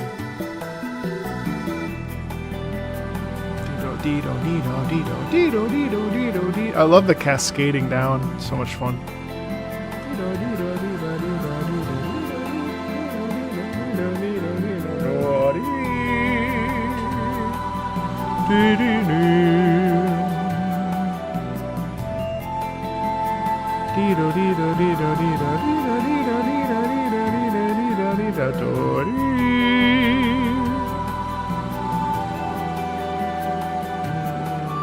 Thank you.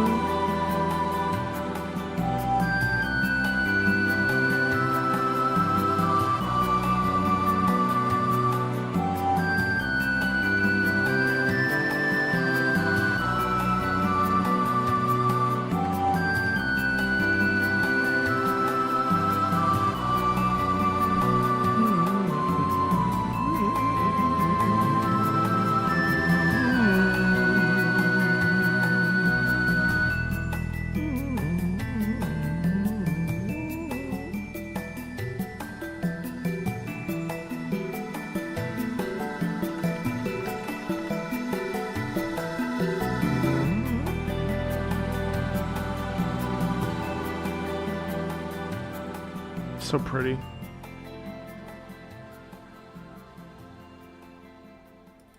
Douchebagus. Douchebagus comes in and says like a nice thing. Douchebagus, that is absolutely not the way you're supposed to come in. Hi, Marco. Hi, Bob. Hey, Bobby. Chat, say hi to Bobby. Bob is my incredible anime shorts editor. Anytime you've laughed at a short, it's because of Bob. Bob is a gift. Bob is a gift. Did you not go to school? If you slept for 14 hours? And then, of course, my other editor, Nathan. Nathan never comes into my streams, so fuck him. Just kidding. I love Nathan. Guys, I saw something funny on Twitter yesterday. I have not spent a lot of time on Twitter this year so far. I tend to keep it that way. But I did see something. I'm 27. I deeply regret. Thank you, Shadow. Oh, I appreciate you. I deeply regret spending so much time of my younger years playing games and watching anime. The freshest, most youthful days of my life wasted away. If you're 21, please lock in. It only gets harder as you age. Someone wrote, bitch, shut the fuck up. Oh my god, that's so funny.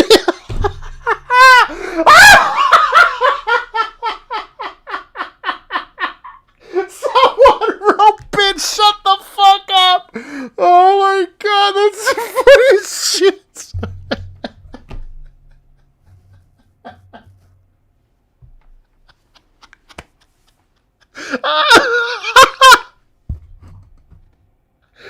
Bitch, shut the fuck up.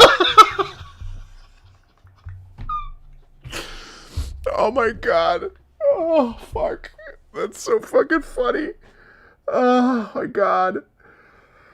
Oh shit. That killed me. Oh my god, sorry. Bitch, shut the fuck up.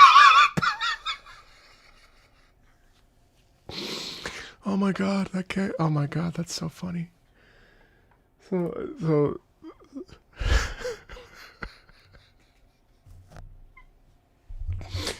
anyway.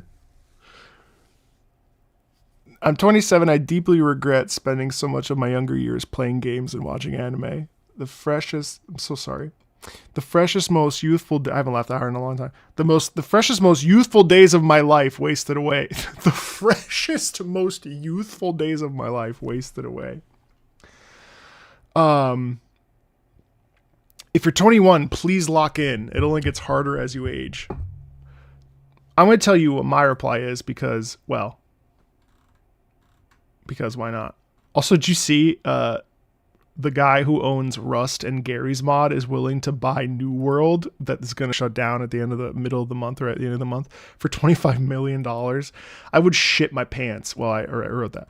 So anyway, so I wrote, I'm 38 years old. And I actually spent my formative years locking in, which I did. I feel pretty confident about that, and busting my ass to become a professional opera singer. That shit really did cook me and fuck me up emotionally in ways that I can actually super properly describe, but I didn't want to in this tweet. Honestly, like, video games kept me alive. To be honest. Whenever I was stressed or really struggling, video games were my refuge. I would never take back that time. Like I was in France playing the Division 2 while my permanent location was in DC, and it felt I actually connected to my home because I was in France and no one spoke English, whatever. But video games, since I was 7 years old, when I couldn't speak English because we had immigrated from Italy, and the first thing I got from my grandparents was a Super Nintendo where I was able to play with my cousins and, whatever. Video games have been there. One of my greatest memories is receiving a PlayStation from my mother. Anyway, I wasted every year of my 20s thinking that the next year would be my year.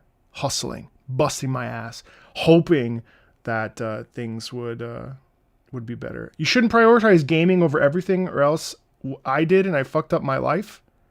Are you 50 years old, Marco? How old are you that you would say that it fucked up your life?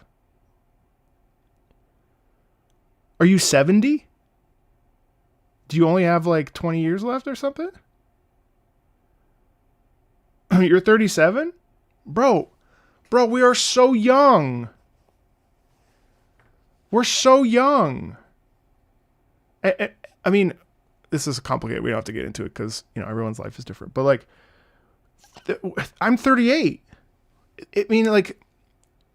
Fuck, like, dude, I have no skills. When I quit opera, I did not know what to do with myself because I literally had no skills. I did not know what to do with my life. If it wasn't for this channel, I don't know what the fuck I'd be doing right now. Like, and this kind of fell into my lap on accident, right? Like, I mean, the skills were transferable in that, like, I have people skills and stuff, but like that, I don't know. I'm a glass half full kind of guy. I view life like it's never too late, it's tough. I mean, everyone's life is different. Some people have disabilities. Some people have other challenges, but like, I was watching this short yesterday, which is also why I was up till 2 a.m. of this girl that has no arms, and she was eating soup with her foot, and her foot was like a hand. And I was like, what the fuck? This woman is and she was like, I hate it when people say God sends his greatest challenges to strong people. Or she was like, I'm sorry for people that it makes me so mad when people say, oh, I could never. You think I want to not have arms? She says. No, but I had to fucking figure it out. I don't know. That is great flexibility. Are you kidding? I can't do that. I can barely lift my fucking... It's hard though. I mean, it's really easy to feel like shit has not, like, it's really easy to say like shit has fallen apart. And I mean, like, dude, when my dad died, I wanted to die. Like, I did not know why I was alive. And then that's something that happens when people that die, where it's like, you don't know, why are you alive? Survivor's guilt. And then that kind of passes. But like, I was having major health issues. My heart was pounding out of my chest constantly. My ex-fiance and I had broken up. My dad was actively dying. I had changed careers and had no like skill sets. And so I was like desperately trying to figure out what to do with my life because I only focused on one thing for all this time. And it's really fucking hard. Life is so fucking hard. And we all have challenges. And I don't, time moves so fast. But I still believe that for the most part, maybe I'm privileged, and I have been very privileged, but I still believe that there are still options for anybody. You're never out of time. Unless you're fucking, 80. And even that, God, 80-year-olds get more ass than most, people in their 30s and 40s. You've heard the status. You've heard the statements that the people in the nursing homes get more punani than fucking than other people. You know what I mean? That's where all the STDs are, in the nursing homes. But I mean, yeah, but there's like a lot of fucked up shit right now. That's for sure. Life sucks, but life is also beautiful too. I'm 21, locked in. Game was my. Sorry, I mean, there's more to life than having strange with people. What am I even talking about? I don't know. What are you talking about? Gaming. That's how I discovered editing. It's true. I was talking about that. It's never too late because even old people are having sex. So if it's not too late for them to have sex, then surely it's not too late to like find a career, find a passion. I guess that's what I'm trying to say. A roundabout way of saying that. And sorry, I'm not obviously, like, everyone has different struggles. I don't want to imply that. I forgive me if it's out of line. I don't mean it that way. Let's go to the nursing home. I'm good, bro. Would you say life? I want to play at Peppers actually this year. Would you say life is about setting yourself up for a good nursing home? Yeah, I guess. I mean, you think about it. Oh my God. Anyway, I do think that life moves fast though.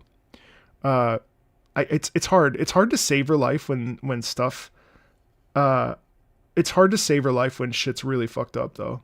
There've been so many times where, like, summers especially, when I had a lot of downtime, I would get really depressed, really deeply depressed.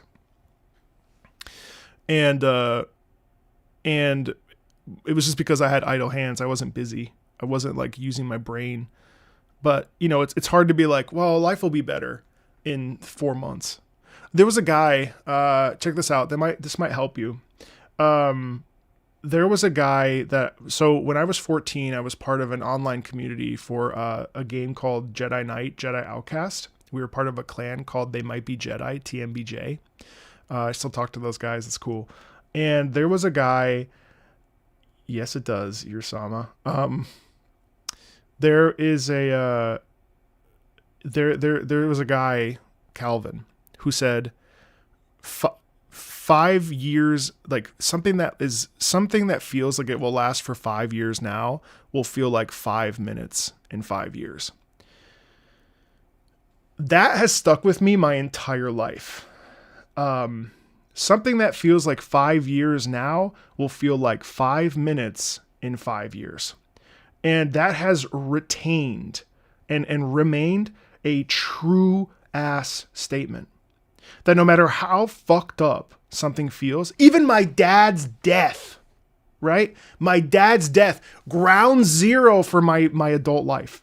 Truly. Like the worst kind of pain, sadness, emotional pain, right? 4 years later, even though I get sad and there are moments that I have breakdowns or I you know, the grief, the ball hits the grief jar and then I cry. I still don't feel the pain that I used to feel. But I also set myself up for success. I went to grief counseling. Like I you know, you take care of yourself. That's what it means to be an adult. Trust me, we used to get into fights because I wasn't doing the dishes or taking care of household responsibilities, which is why I've had to work less, because I'm not able to show up because I'm constantly here. I love being here, but like it is my responsibility as an adult to do the fucking dishes. And I have to say, I've done them every day for 2 months. Pretty big deal for me because it's easy to be like, oh, well, my partner will do it, or I'll do it later. That shit piles up. Clean your fucking room. You know, vacuum the floor, you know, like these things are what adults do, whether you're 21, 45, 82, you know what I mean? So all that to say, like, I know that shit's rough out there right now, guys, but,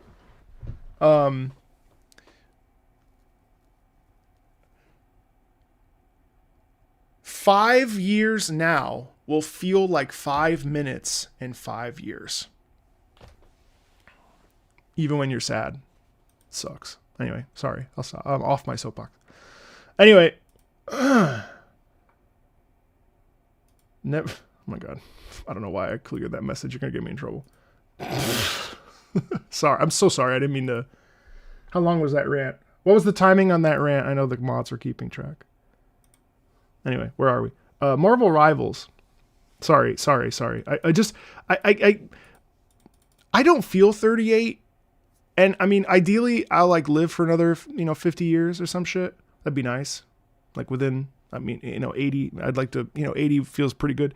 But like, God willing. But like, I just, reinvention is terrifying, and like finding yourself is terrifying. Fathering yourself is terrifying. Mothering yourself is terrifying. Being an adult is terrifying. I've seen so many people that have, they lose someone they love and they become jaded, callous. Life has no value. Life has no meaning. You fucking find your meaning. You know what I mean? Like, find that shit. It's gotta be out there. And I can't sit with the idea, like if this ends tomorrow, if all of my videos start tanking, I start making no money, I gotta go fucking find another job. Well, I'm gonna fucking have to. But I'm, and it's like, okay, well, what do I do in the meantime to support myself, support my family, take care of what needs to be taken care of, cut corners, cut costs. It's life finds a way. I don't know. I see the world with a glass half full, even when everything is super fucked up and the world is, fucking the cost of graphics cards is out the ass. Actually that's true. Maybe that's why the old people have sex in the nursing home, because they don't feel like they're 80. They're like, I'm 45. You feel like you're 12? It's okay to be mentally young. Just gotta, regarding timing, you started your talk while I was at home, and now I'm at Whataburger picking up lunch. So what, 15 minutes?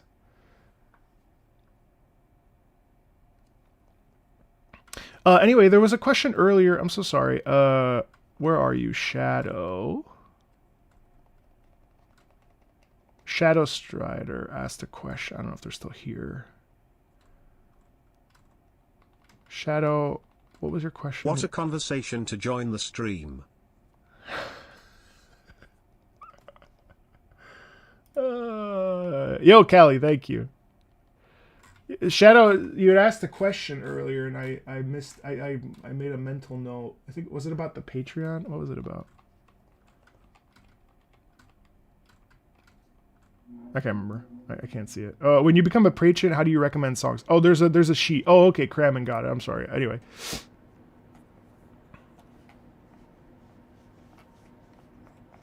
You took care of a guy that had 3 different girlfriends in a nursing home? Holy shit. What a sleaze. One time we were doing a gig in a nursing home, and I did this like tour of Carmen by Bizet. It's like we reduced it to 50 minutes. And it was at a nursing home. And there was a guy in the front row, and as Escamillo comes out, Escamillo is kind of like, everyone loves him. He's a toreador, so everyone's like, oh my God, Mr. Big Dickus, I love you, Escamillo. You're so dreamy, toreador, garde, all that shit. This guy in the front row, I'm talking like this close, goes, hey, look, it's a gigolo. Like sitting there on stage, like trying not to, like we're not on stage. We're like literally like eight inches in front of him. My buddy Luis is singing, and you just hear, "Hey, look, it's a gigolo!" And he's like whispering, but it's like old man whisper, which is loud as fuck. And it was one of the funniest things I've ever experienced in my life. Just like hearing an old man yell, "Hey, look, he's got 2 ladies!" And it's like, bro, can you fucking shut up? Anyway. Empire of Eternal Night from Marvel Rivals. Wait, is this 6 minutes? Well, we'll listen to. Well, it's 6 minutes. It's actually okay.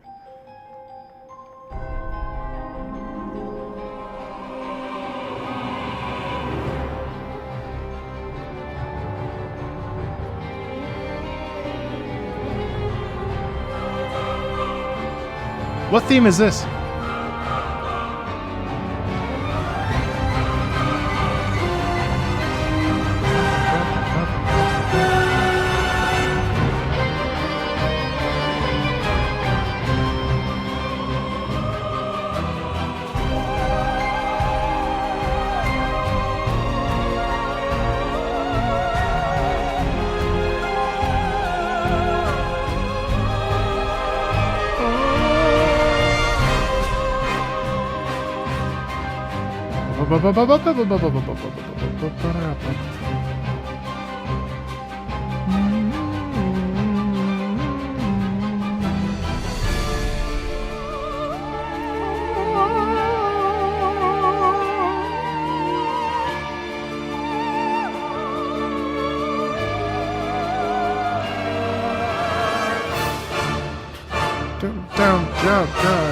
Down.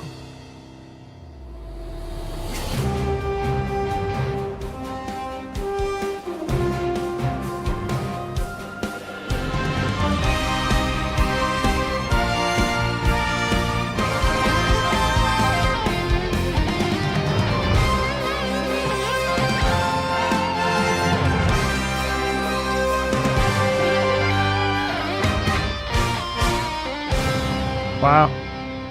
Beep bop beep bop boop pew.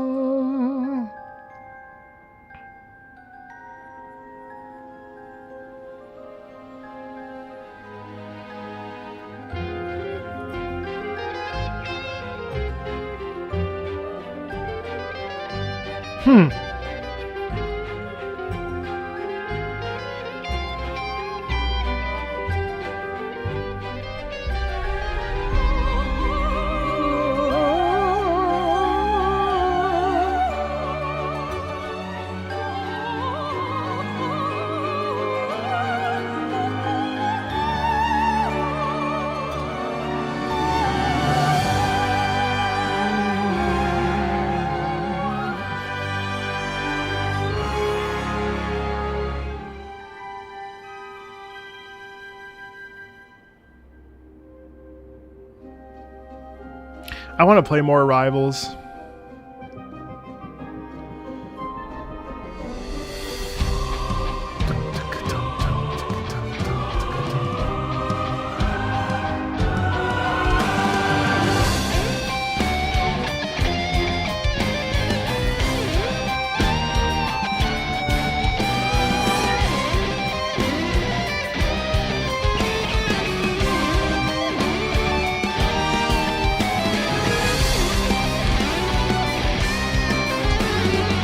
Wait, low key, Fortnite is great. Fortnite no build is low key an incredibly fun time, and anybody that says anything different is wrong. So any of you that are gonna say that, I want you to know that I think you're wrong.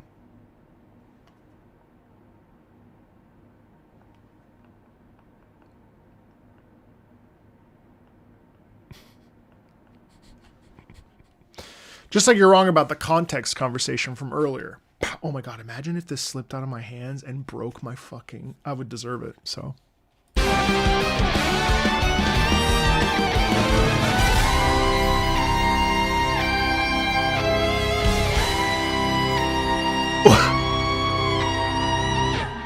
white boy gamer rage.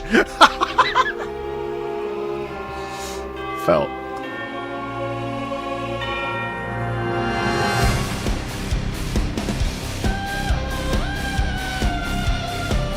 Oh, I know you weren't dissing it.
Is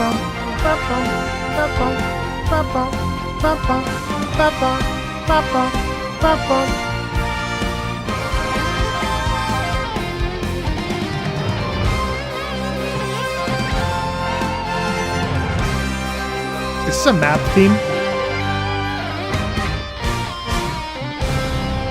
Hey, bird.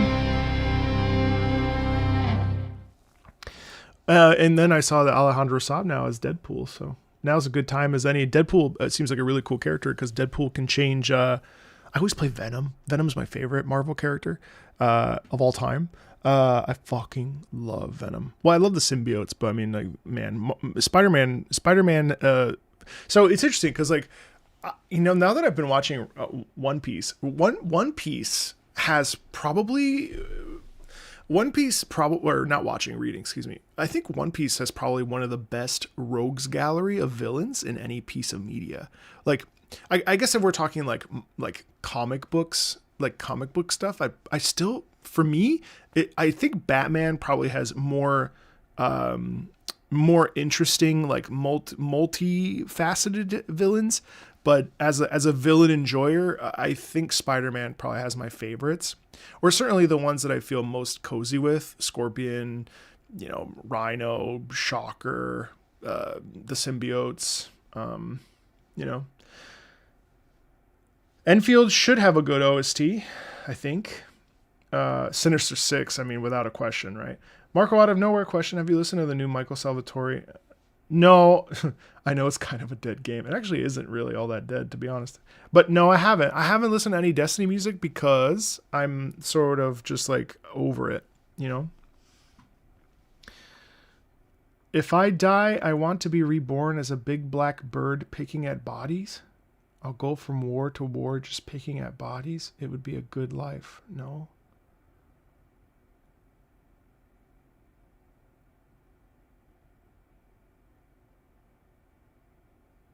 Say one thing about this game is that the dudes have sexualized outfits as well. It's true. Did you see the cake on Venom? Spider-Man has the most compelling hero to me. I mean, I think so too. Fidel from Jagged Alliance 2.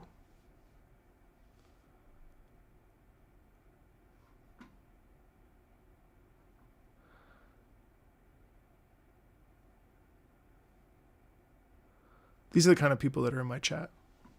Do you see that? Do you see the kind of stuff that they want you to read out loud?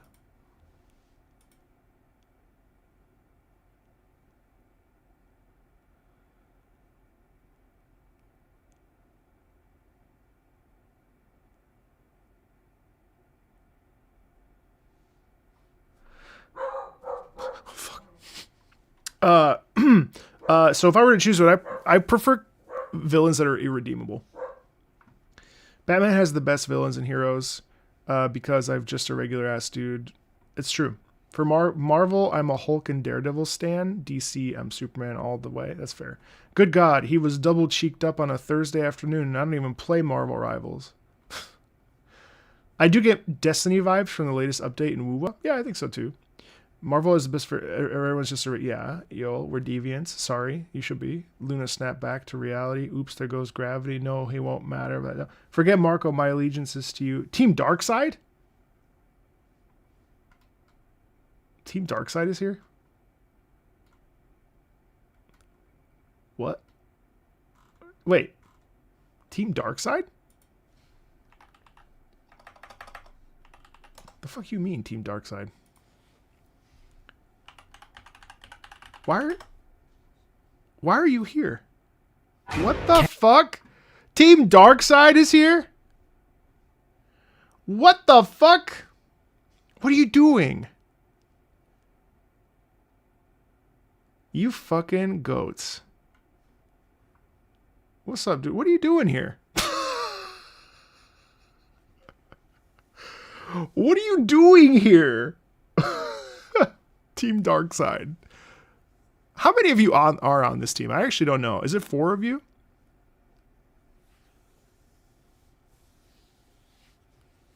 What's up? What's up?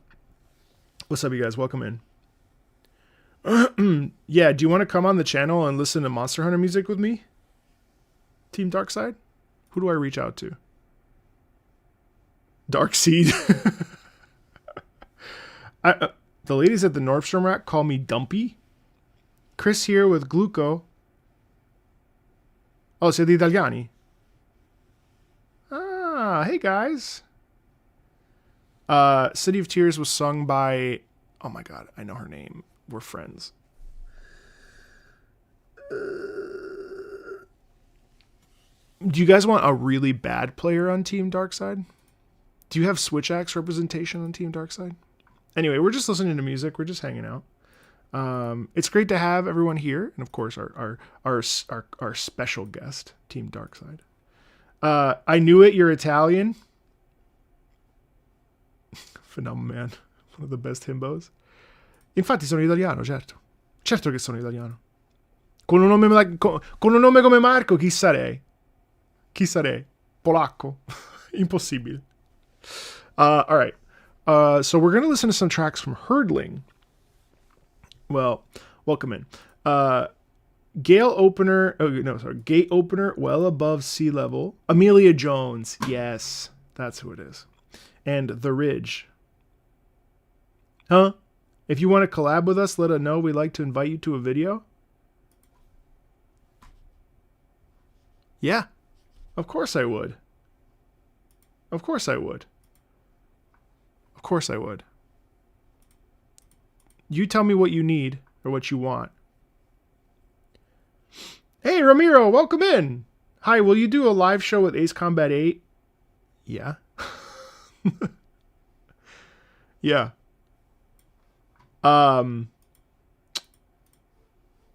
Yeah. Yes, I will. Oh, okay, Chris. There you go. Let me bust out my Switch Axe. I'll really bring down the video, but it'll be really funny. Oh my god! So the other day, guys, I like I told you, I've got my VR headset, and I was I was playing 11 tabletop tennis against one of my mods who didn't tell me that they were actually like amateur professional at ping pong, motherfucker. And I get in there, and let me just tell you, I am dookie at ping pong or all sports. It's a Quest 3. I just picked it up to not be fat, to exercise. Grande, ti mando una richiesta, già l'ho accettata. Eccellente, sono molto felice. Non vedo l'ora di sentire che volete fare. I bought it for porn? No. No.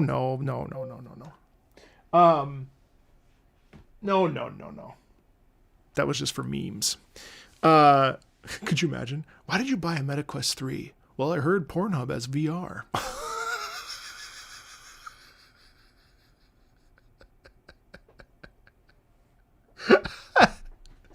I needed to try the VR. I heard it was very sophisticated. See, actually, that does make me a Redditor. By saying something like that, I absolutely am a Redditor. Well, you know, a little sophisticated VR. Anyway, oh god, that's funny. A Valiant Hearts is a beautiful game. You joke. No, I don't joke. Yeah, it's true. I'm sure that... Well, I bought it to exercise. We're not kink shaming you. I was kink shaming the versions earlier, but that's okay. I'm going to be playing through Ace Combat 3, 4, 5, 0, 7, not 6, I just played that. What's it called? Assault Horizon, and then, of course, 8. But I genuinely did buy it for Beat Saber and for this Fit XR. So, and my heart rate today was actually a different kind of Beat Saber. Get the fuck out.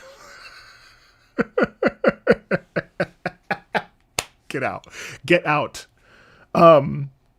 Ass. Beat Saber is so much fun. And so my mom, funny story, but my mom loves BTS. She's part of the army. I've never played the first 3 Ace Combats now, but I will play 3. I'll probably skip on the first and 2. I did pick up Blade and Sorcery yesterday too. And she's part of the BTS army. and I saw that BTS had a pack, and I immediately downloaded it so I could bond with my mother. And so I am actually today I was actually practicing.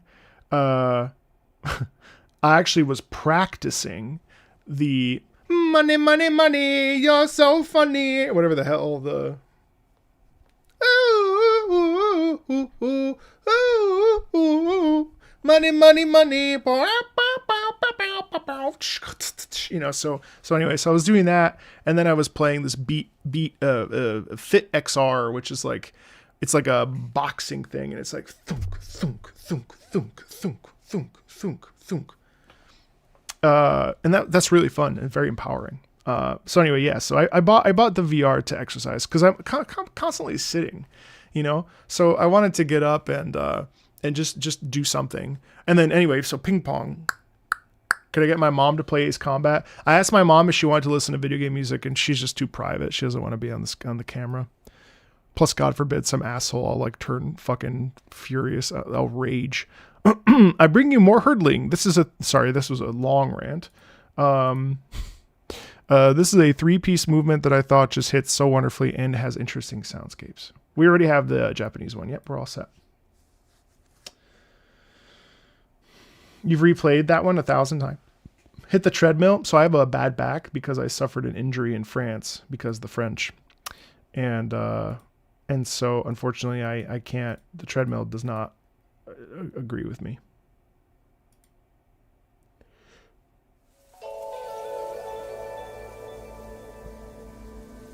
Not the French. I know. That's what I'm saying.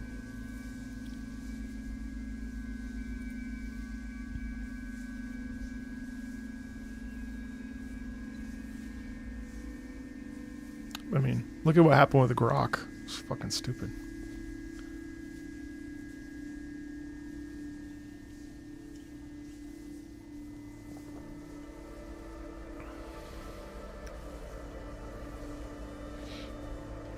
Money, money, money.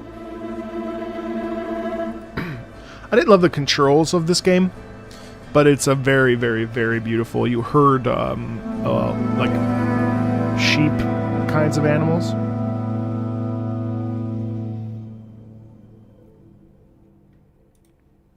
So that's the opening, and then Well Above Sea Level is the second track, which is connecting to this track.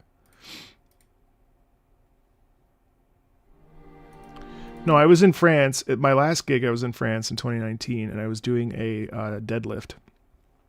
And I got fucked up on the numbers. So the numbers were wrong. So it was like 90 kilo. And I thought it was like one number, and it was something else. So each side had 1 kilo. Anyway, so I did the I did the thing, and I felt this pop, and so I what's it called? I ruptured my yeah. Anyway, and then I had to be in the show, which was crazy, and I had to like bend over, pick up a baby, you know, shit like that. It was rough. I should have gone to the doctor, but I was like, the French don't have like, you know, the French don't have rights, so it was a little bit scary, so I just didn't go. They like feed you a baguette, and you're supposed to just be okay with whatever.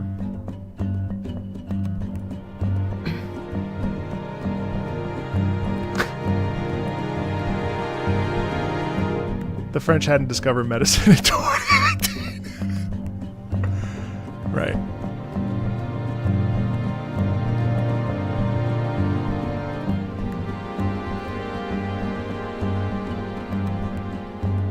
They use a baguette as a back brace.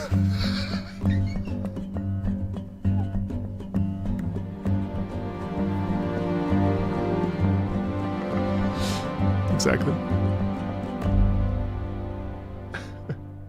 I actually love the momentum in that. It's beautiful.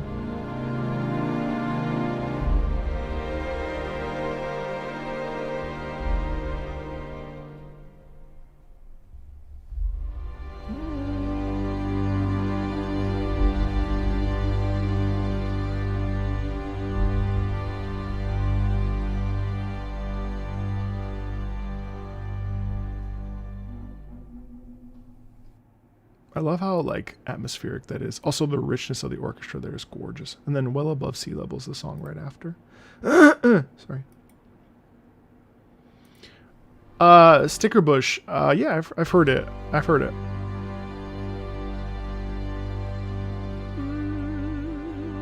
This is actually so beautiful. Look at this. Have a good one, Strider. Thanks for popping by.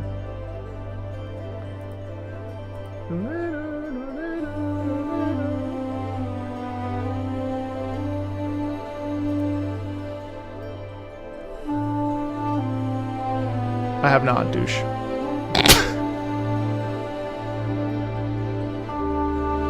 It's from Herdling.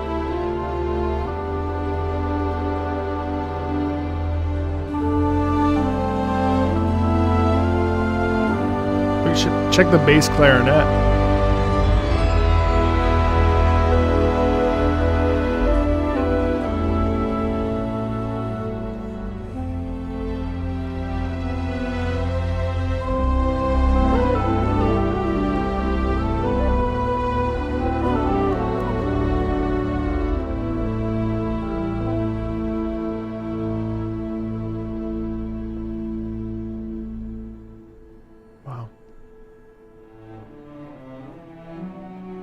I love that. You know, the feeling of the wind and the like the movement, and it's absolutely beautiful.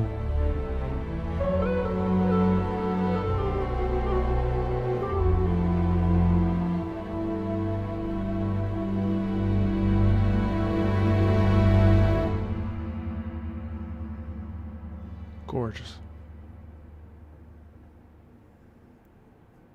Jeff Gerstmann? I don't know him. See you, Usama. Be safe. Oh god, no. Don't help. So soft and pretty. Much like me. Excellent. That was really beautiful. More, please. Giraffe. Really lovely. I mean, it's just exceptional. Again, indie game with that sound quality. I mean, it's like monumental. Hope I can get my submission in for the React list during the non-Patreon days. Well, here, just submit.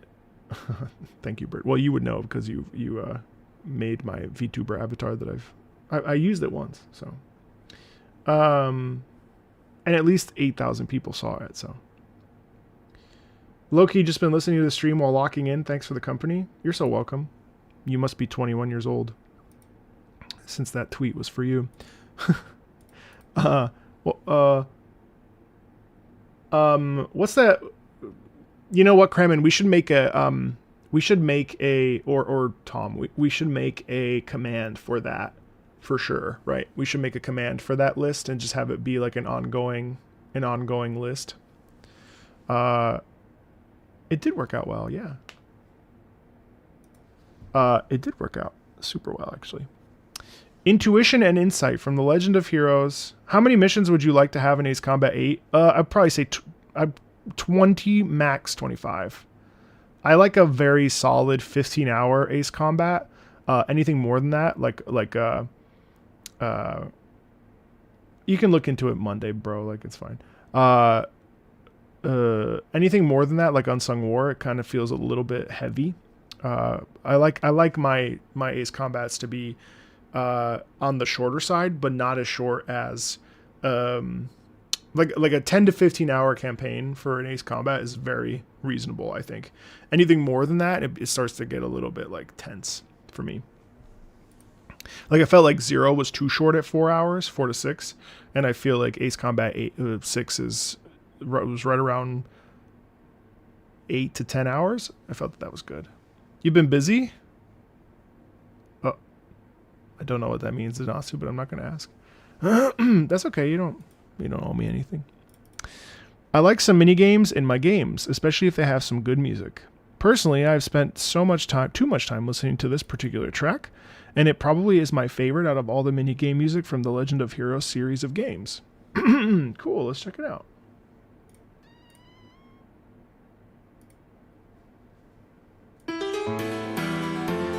Ooh.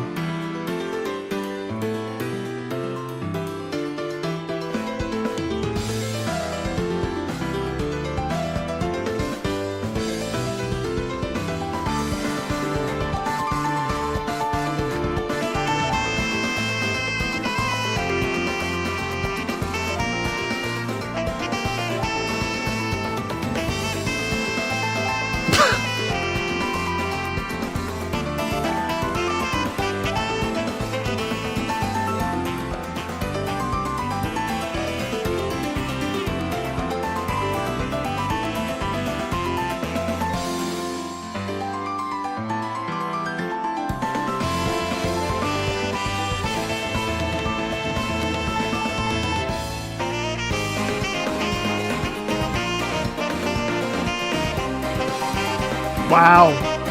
This is a great track. I'll play this for my saxophone friend. I love the piano in here too. It reminds me of Torna, Battle from Torna. That's really good.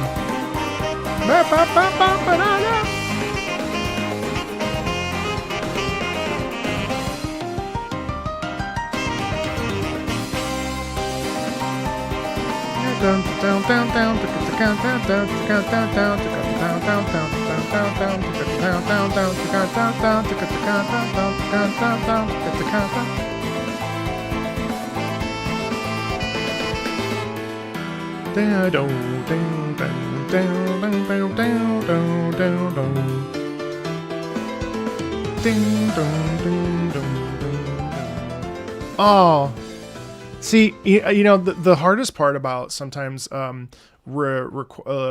showcasing video game music to non-gamers especially is that a lot of these loop, and so they're not like a complete piece, and so for some folks they view that as a detriment. I personally don't give a shit, right? But like some people care, but like that's the kind of piece that you would love to have loop like at least 5 times, right? You're like, what a great piece.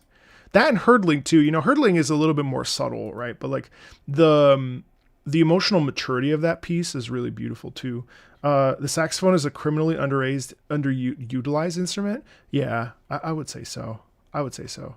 All right, D2, title screen, snow theme. D2. Which one? Oh, literally D2. What the fuck is D2? What is D2? D2 game. A survival horror game. Oh, on the Dreamcast. Kenji Eno? Whoa.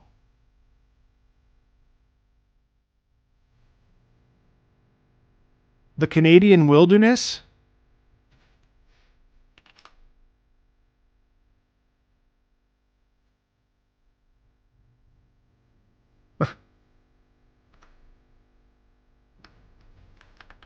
Dreamcast.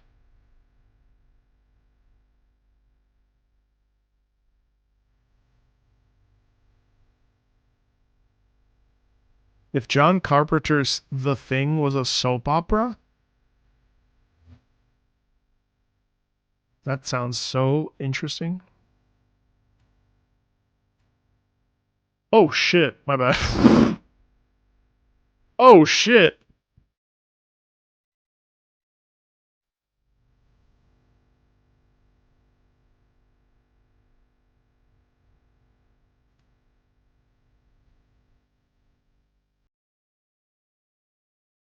You hear her isolation.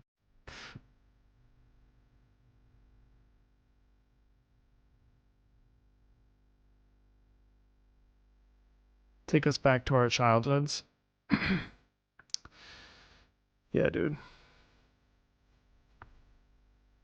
Oh, I like your PFP. I have the regular VV as my PFP on Discord.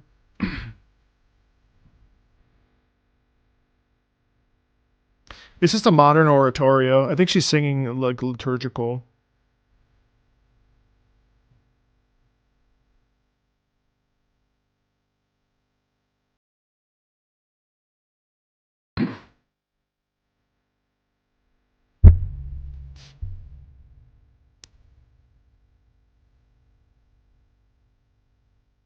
Oh, okay. Oh, and this? This is just the in the music video.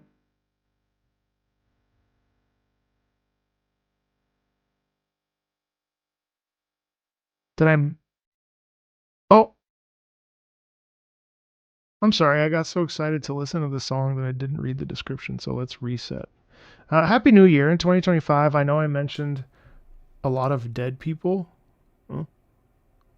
but Happy New Year. In 2025, I know I mentioned a lot of dead people, but if there's at least one of those I'd love for you to keep in memory, let it be Kenji Eno. He was a musician that created his own games. There's a lot to say about the D series, but I'll just say that I've only played this game within it and ended up having to watch the ending on YouTube because my fourth disc, it was that big, froze during the first cutscene. Eno went above and beyond with the development and release of these games. If you ever have any time, look up how he got his extreme version of D1 released. And why he went from Sony to Sega with Enemy Zero onwards. D2 stars his digital actress Laura Harris, whose plane crash lands in the Canadian wilderness during the middle of winter. The game, at least at the time, was unique for being a first-person shooter RPG, third-person action-adventure survivor horror sci-fi game. Basically, if you're a fan of David Lynch, you'll love Kenji Eno. The video in what you see in here when you go to the title screen, yes, the screen was very interactive. Okay. All right.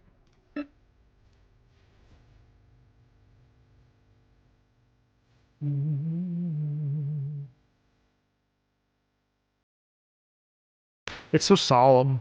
The solemn prayer and the...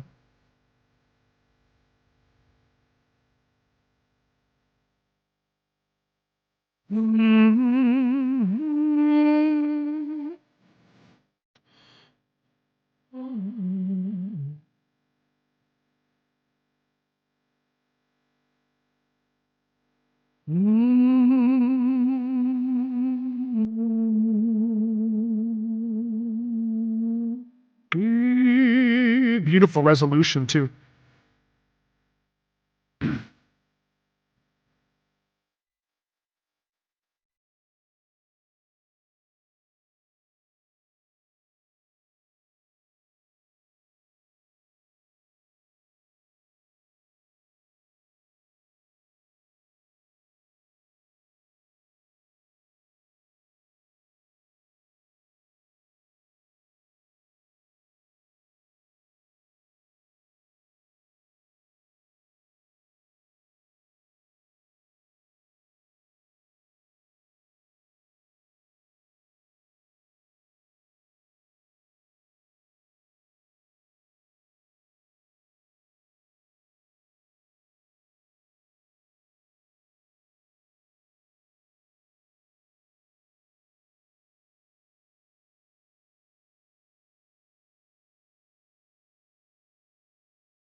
Wow.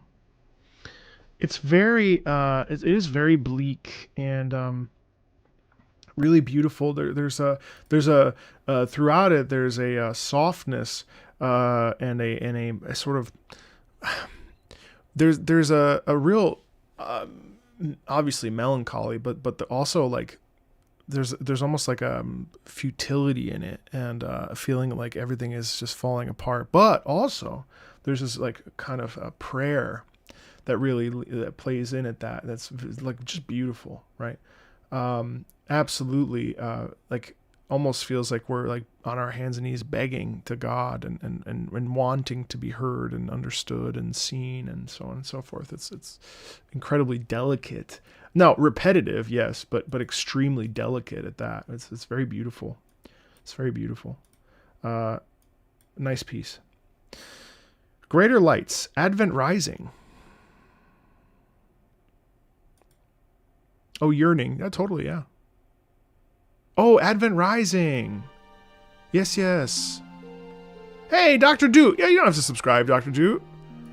You're over there hustling for yourself with your saxophone game stuff. But thank you. That's very generous.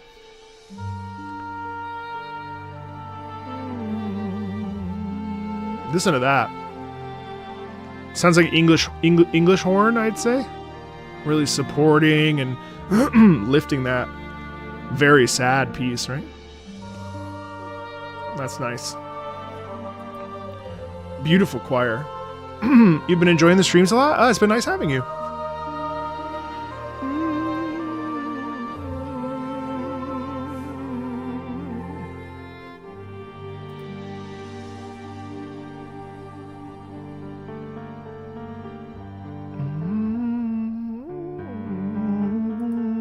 Oh wow, and the piano takes over. That's cool.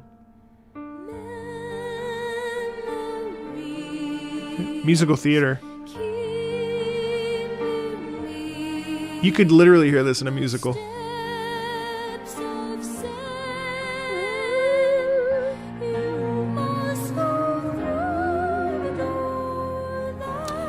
Oh, this is Tommy. This is Tommy Tallarico. Cool.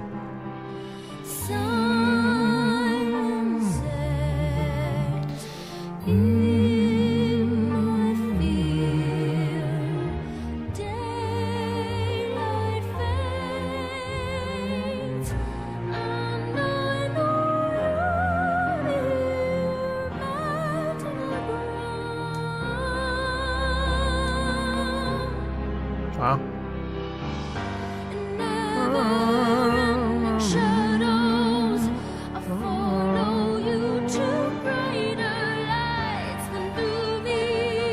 That's a random shift.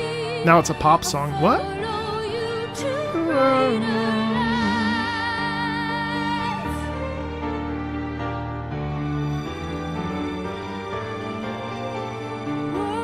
Good afternoon / morning / evening, Marco and chat.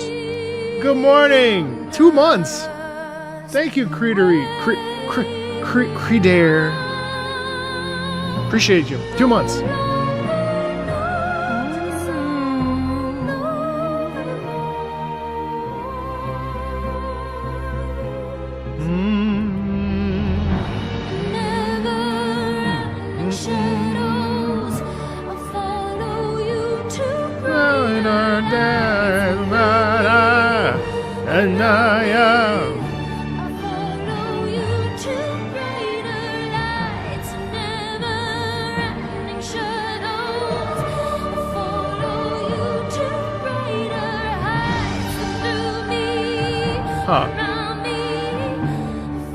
Vocalist is Charlotte Martin.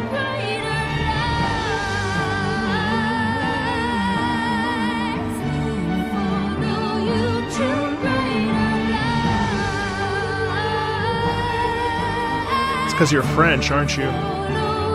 To greater height, to greater, follow you to greater. Nice, the pullback. Soft.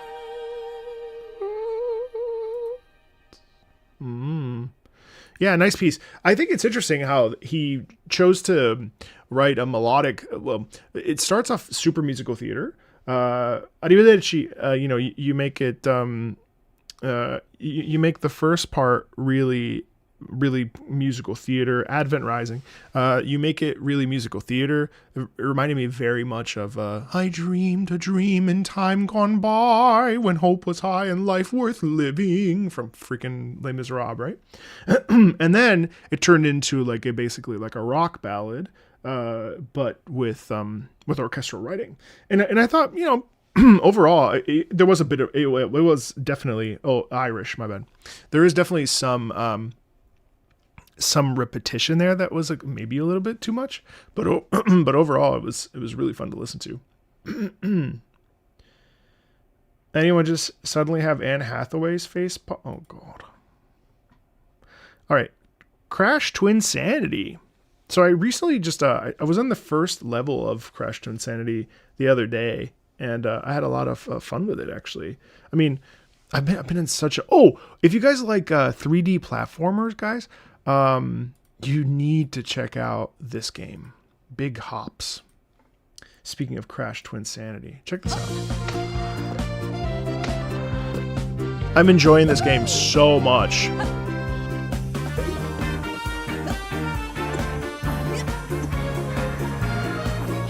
I can't recommend it more. How am I gonna get home? It's really fun, yeah. I've got 4 hours in it. I can really recommend it. It's very enjoyable. Was I playing Crash Bandicoot? I was, yeah, but just because, I'm never, it's I mean, I may hate the guy, but I can still try to enjoy the games, right? Starting the year off right with this classic gem, Worm Chase from Crash Twinsanity. I need. Here we go. Da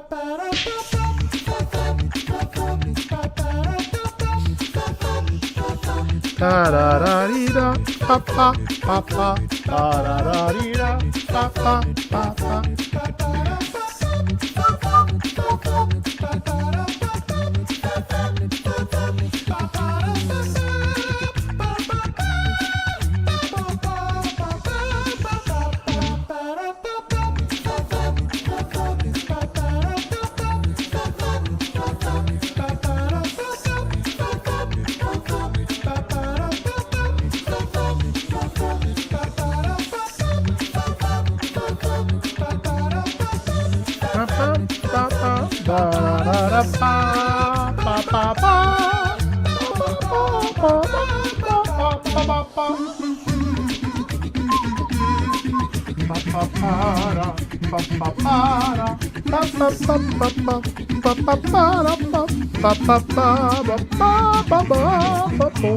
Sounds like Smooth McGroove. Well, that's because, I mean, ostensibly it's the same thing.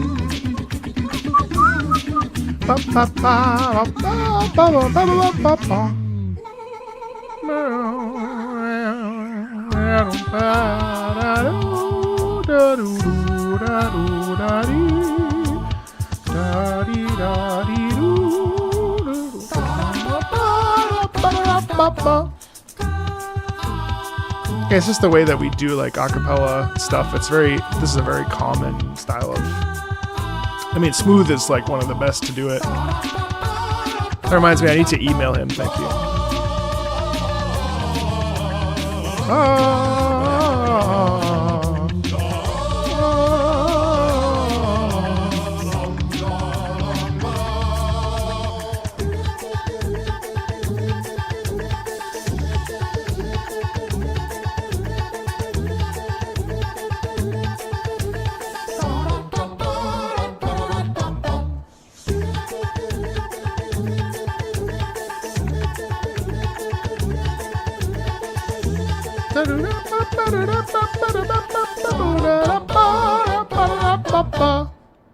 Ah, that really is fun. I love the end there. I loved the end there. That's terrific.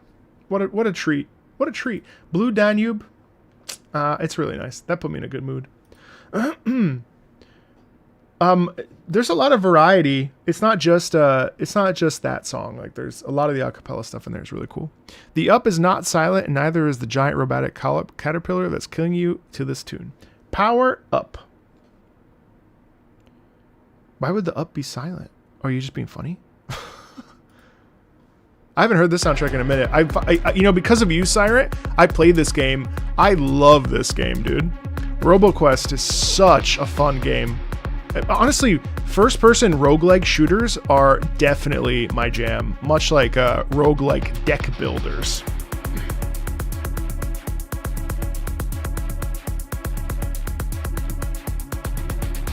So thanks for the intro, because it's so much fun. That and Gunfire Reborn, but I like RoboQuest more. Yeah, Risk of Rain is cool too.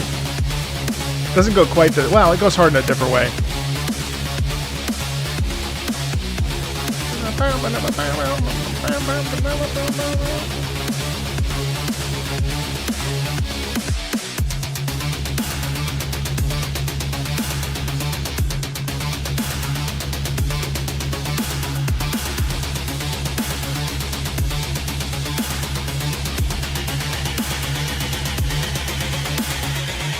Hey, Wither.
Oh, Shape of Dreams, yep.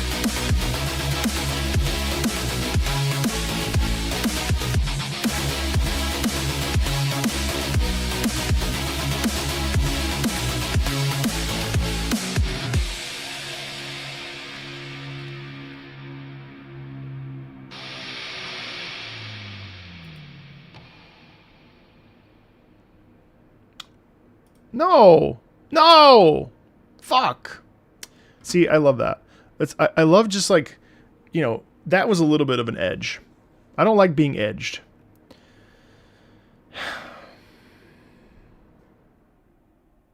I mean, sometimes. But I need, you know, damn, that was it. That sucks. A little bit of a finality would be really fun, you know. Like it doesn't like it just ends it just ends so abruptly. You know, we got musical blue balls and we've got musical edging. And ideally, we could also have a climax, release, and resolution. Guess we can't always have that. Yeah, no, looping, that's the problem with listen, that's how you okay, you keep the stream on in the background. Good night.